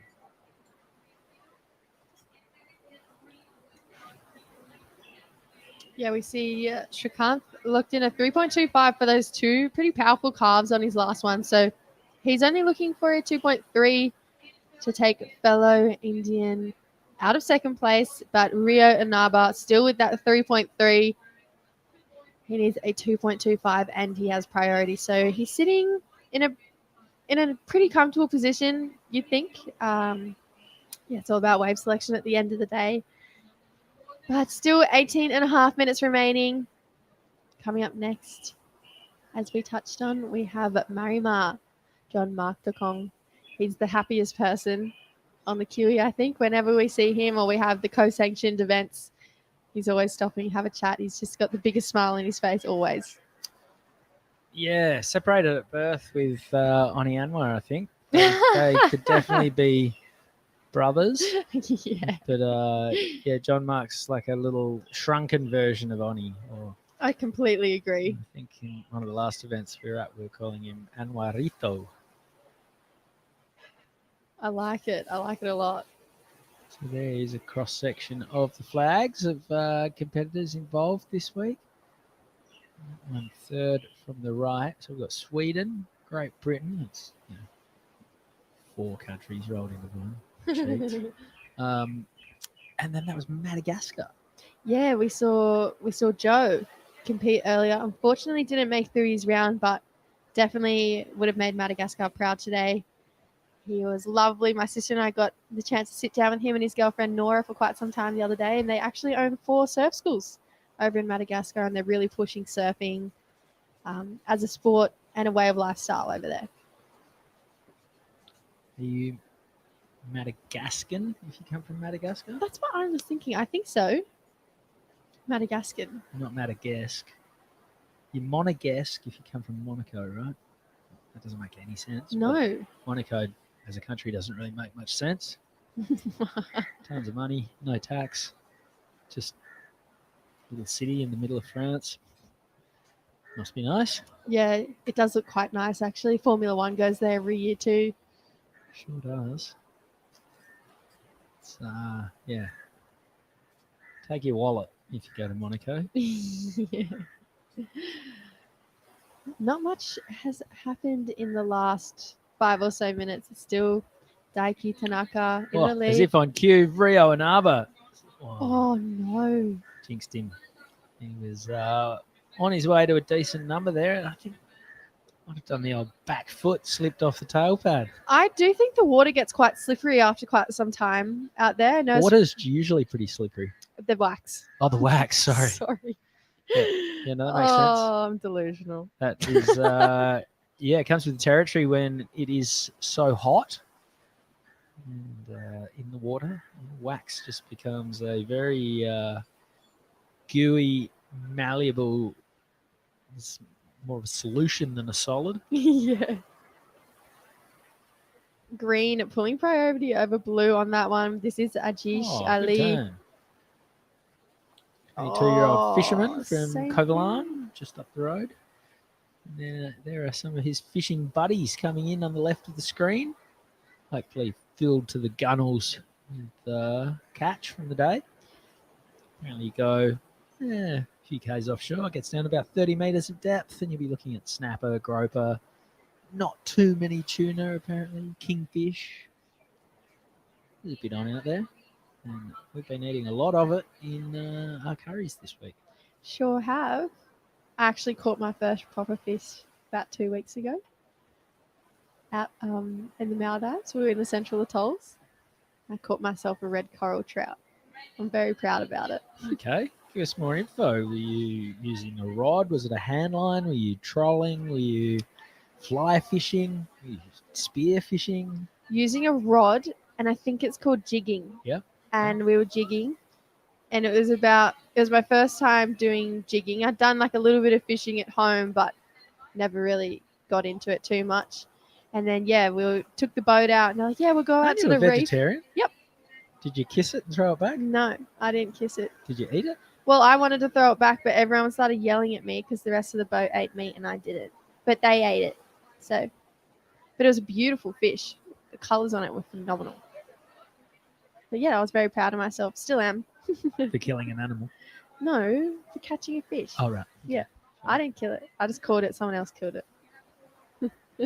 So I tell myself anyway. Yeah, I was going to say, whatever helps you sleep at night. Yeah. The fact that you baited a hook and I don't want lowered to talk it about into it the anymore. ocean I don't want to talk about it anymore. and then lured this live animal to take the bait, eat what you put on the hook, and then you wound it in and it came onto the boat. None of that contributed to the fact that this animal died. No, because it didn't die in my hands. Right. That's Okay. what I keep saying. Tell that to the judge. 13 minutes remaining. Daiki Tanaka's last wave was a 5.25. Here goes Srikanth flying down the line. A couple of first turns out the back look pretty spicy, and he is out of there. He'll get rid of his 2. If it's a 3.7, he'll move up to second. Daiki Tanaka fairly clear out in the lead at the moment with a 5.25 and a 4.25. Second, Rio Anaba has a 3.65 and a 3.3. Ajish Ali is sitting third. No, he's not. He's just dropped down to fourth because Srikant's last wave came in at a 2.9. Here's the replay of it. That's not where he got his points. His points would have been garnered out the back.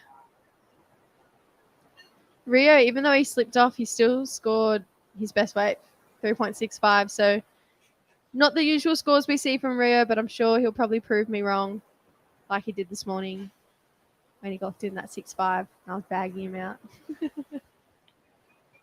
He's just having a bit of a roller coaster at the moment, isn't he? Yeah. Lost his boards, first surf, got a heat win, qualified for the Olympics. That was all by about 10 o'clock in the morning. Yeah, it's been a big day for Rio. It has. I'm sure he'd love to get through another round. But Daiki, Tanaka, he's got to get through him. He's got a 5.25 and a 4.25. And based on any other heat we've seen today, you usually get through those scores. I'm having one of those days today. Did you hear about my internet meltdown overnight? No. I was watching Chopu streaming I did on my hear phone.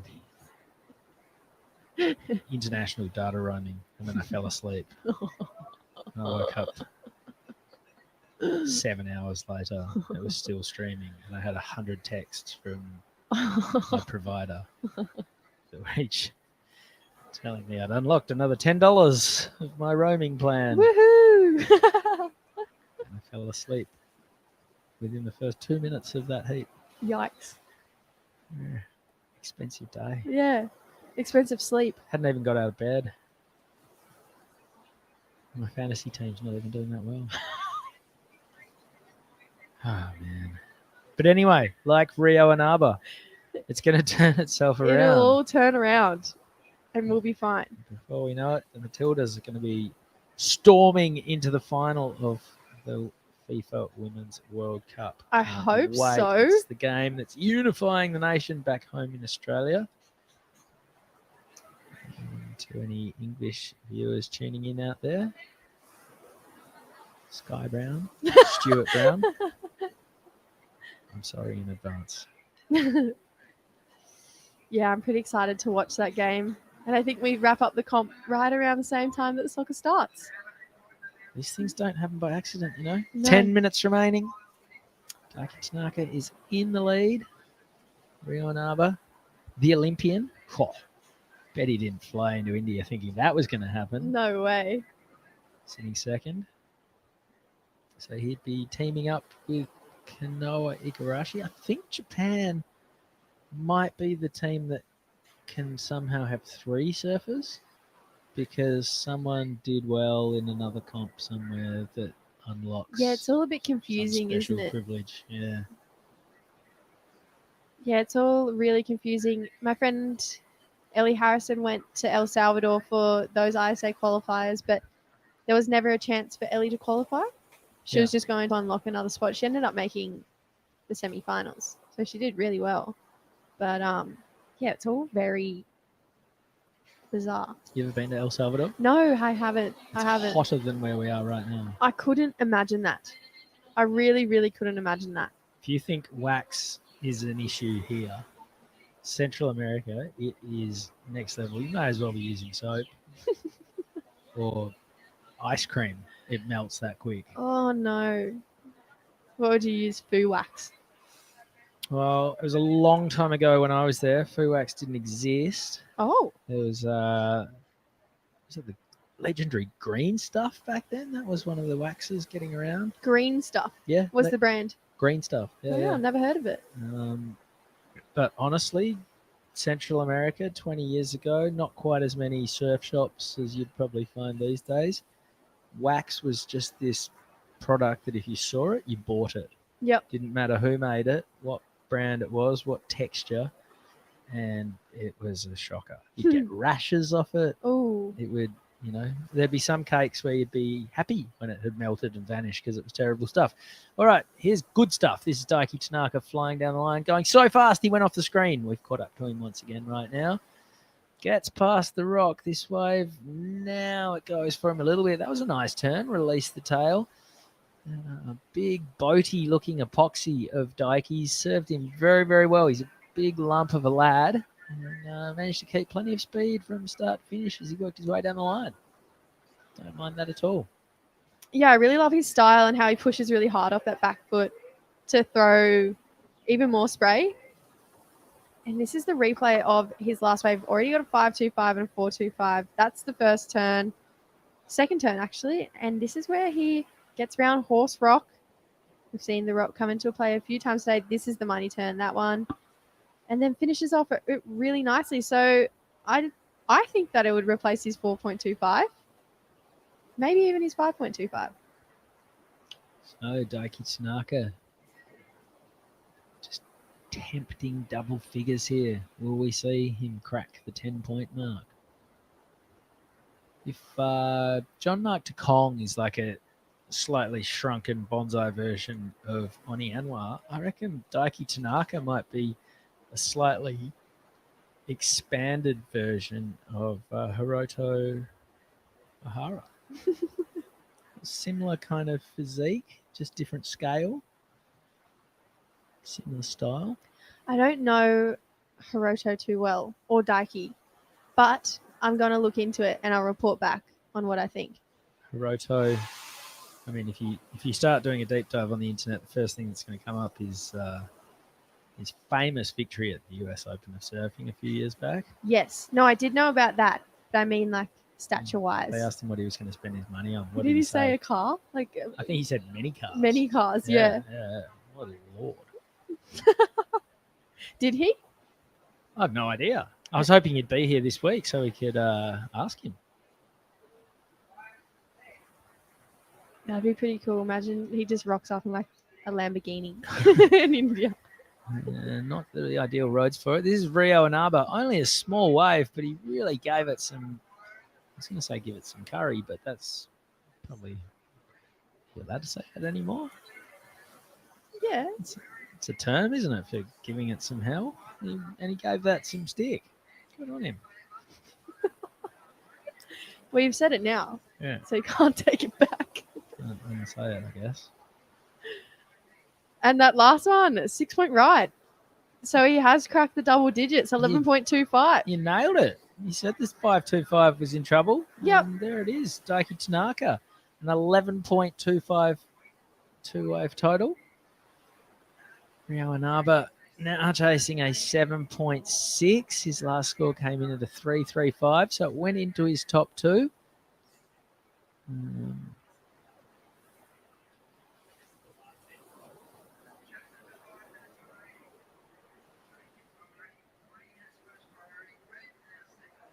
Ooh, what are you looking at there?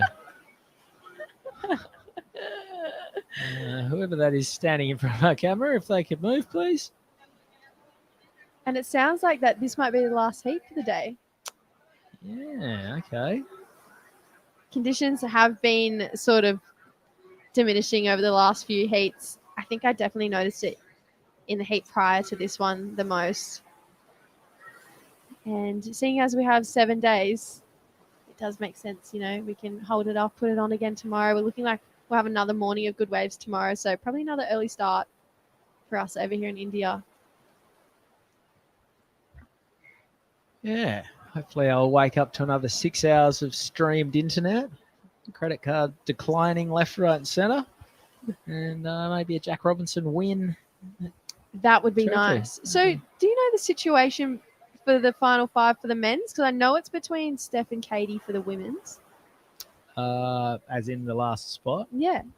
Or so I know spots? on the men's side, Felipe, Griffin, Ethan are locked into first, second, and third. Obviously, Ethan is injured, so not sure what will happen there.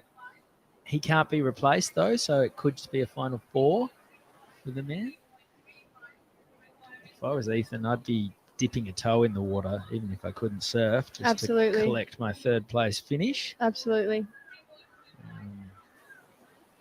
And then I think at the moment it's Zhao, then Yago fourth and fifth. Zhao's out, but Yago's still in. Yeah, and Zhao. It's Yago versus Jack in a Yeah. quarterfinal. And Zhao went out early, but he has been so consistent this year. He's that's going to be his throwaway, and he's still going to be holding on to a bunch of amazing scores. He's got what, 2/3, 3/3, 3/3, and a first. This is Ajish Ali. Yeah, getting the job done on that wave. Looking for a 4.2. We'll just see the replay, but that was a pretty good score. I think it could be almost there. 2 minutes. 2 minutes to go, and this will be the last heat of the day. At the moment, it's looking like Daiki Tsunaka is going to take the win. This is the replay of Ajish Ali. He's been the pick of the Indian surfers for mine to this point. This is the third heat he surfed, so he's already got through a couple. He's going to need a 4.2 to get himself up to second. And I think he's going to fall a little bit short. A 3.2 the result. So it's Rio Inaba sitting second, but only just. He's got a pair of threes.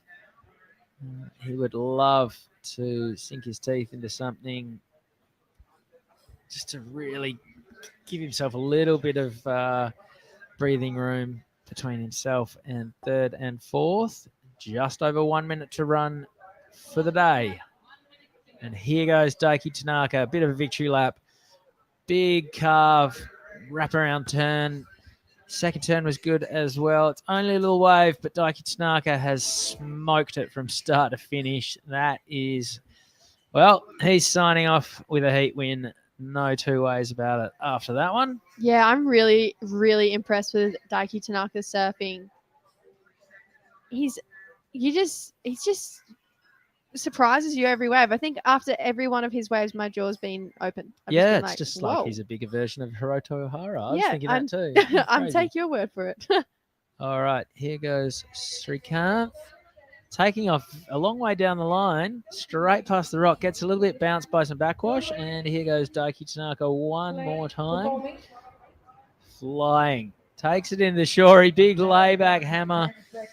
It's going to be irrelevant because he will take the win. He's still got a big number to come for his previous wave. And the day is done and dusted as the hooter goes. So another very entertaining day here at the Tamil Nadu International Surf Open. 5 heats run in the round of 32, men's side of the draw. Still waiting on scores to come in for all 4 surfers, but it's looking pretty likely that Daiki Tanaka's taken the win and Rio Inaba has come through in second. We're going to be back here bright and early first thing tomorrow morning for a potential 7 a.m. kickoff local time. Local time right now is 20 to 2, so set your clocks by that. John Mark Kong, Roy Kanazawa, Arashi Kato, and Taki Kanazawa are going to be kicking off proceedings when we resume action right here at Mahabalipuram. We're going to throw to a quick highlights package of all the action that we've seen here today, and can't wait to join you again tomorrow. On behalf of Jesse Sterling, myself, Chris Binns, it's been a pleasure. Over and out, and we'll see you tomorrow.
Son of the ocean breeze, somewhere you promised me a love like a fire, no fears, no denial, just something to gladden me. I feel electricity, your lighting is guiding me. I feel that I like it, no place we can hide it, so hard not to find it. Ooh, no, no, no, ooh, no, no, no, no, no.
Discover a place where you will treasure every moment.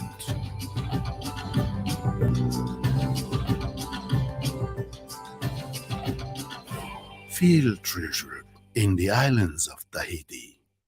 Round of 16 continues. Gabriel Medina taking on Seth Moniz. Medina, the best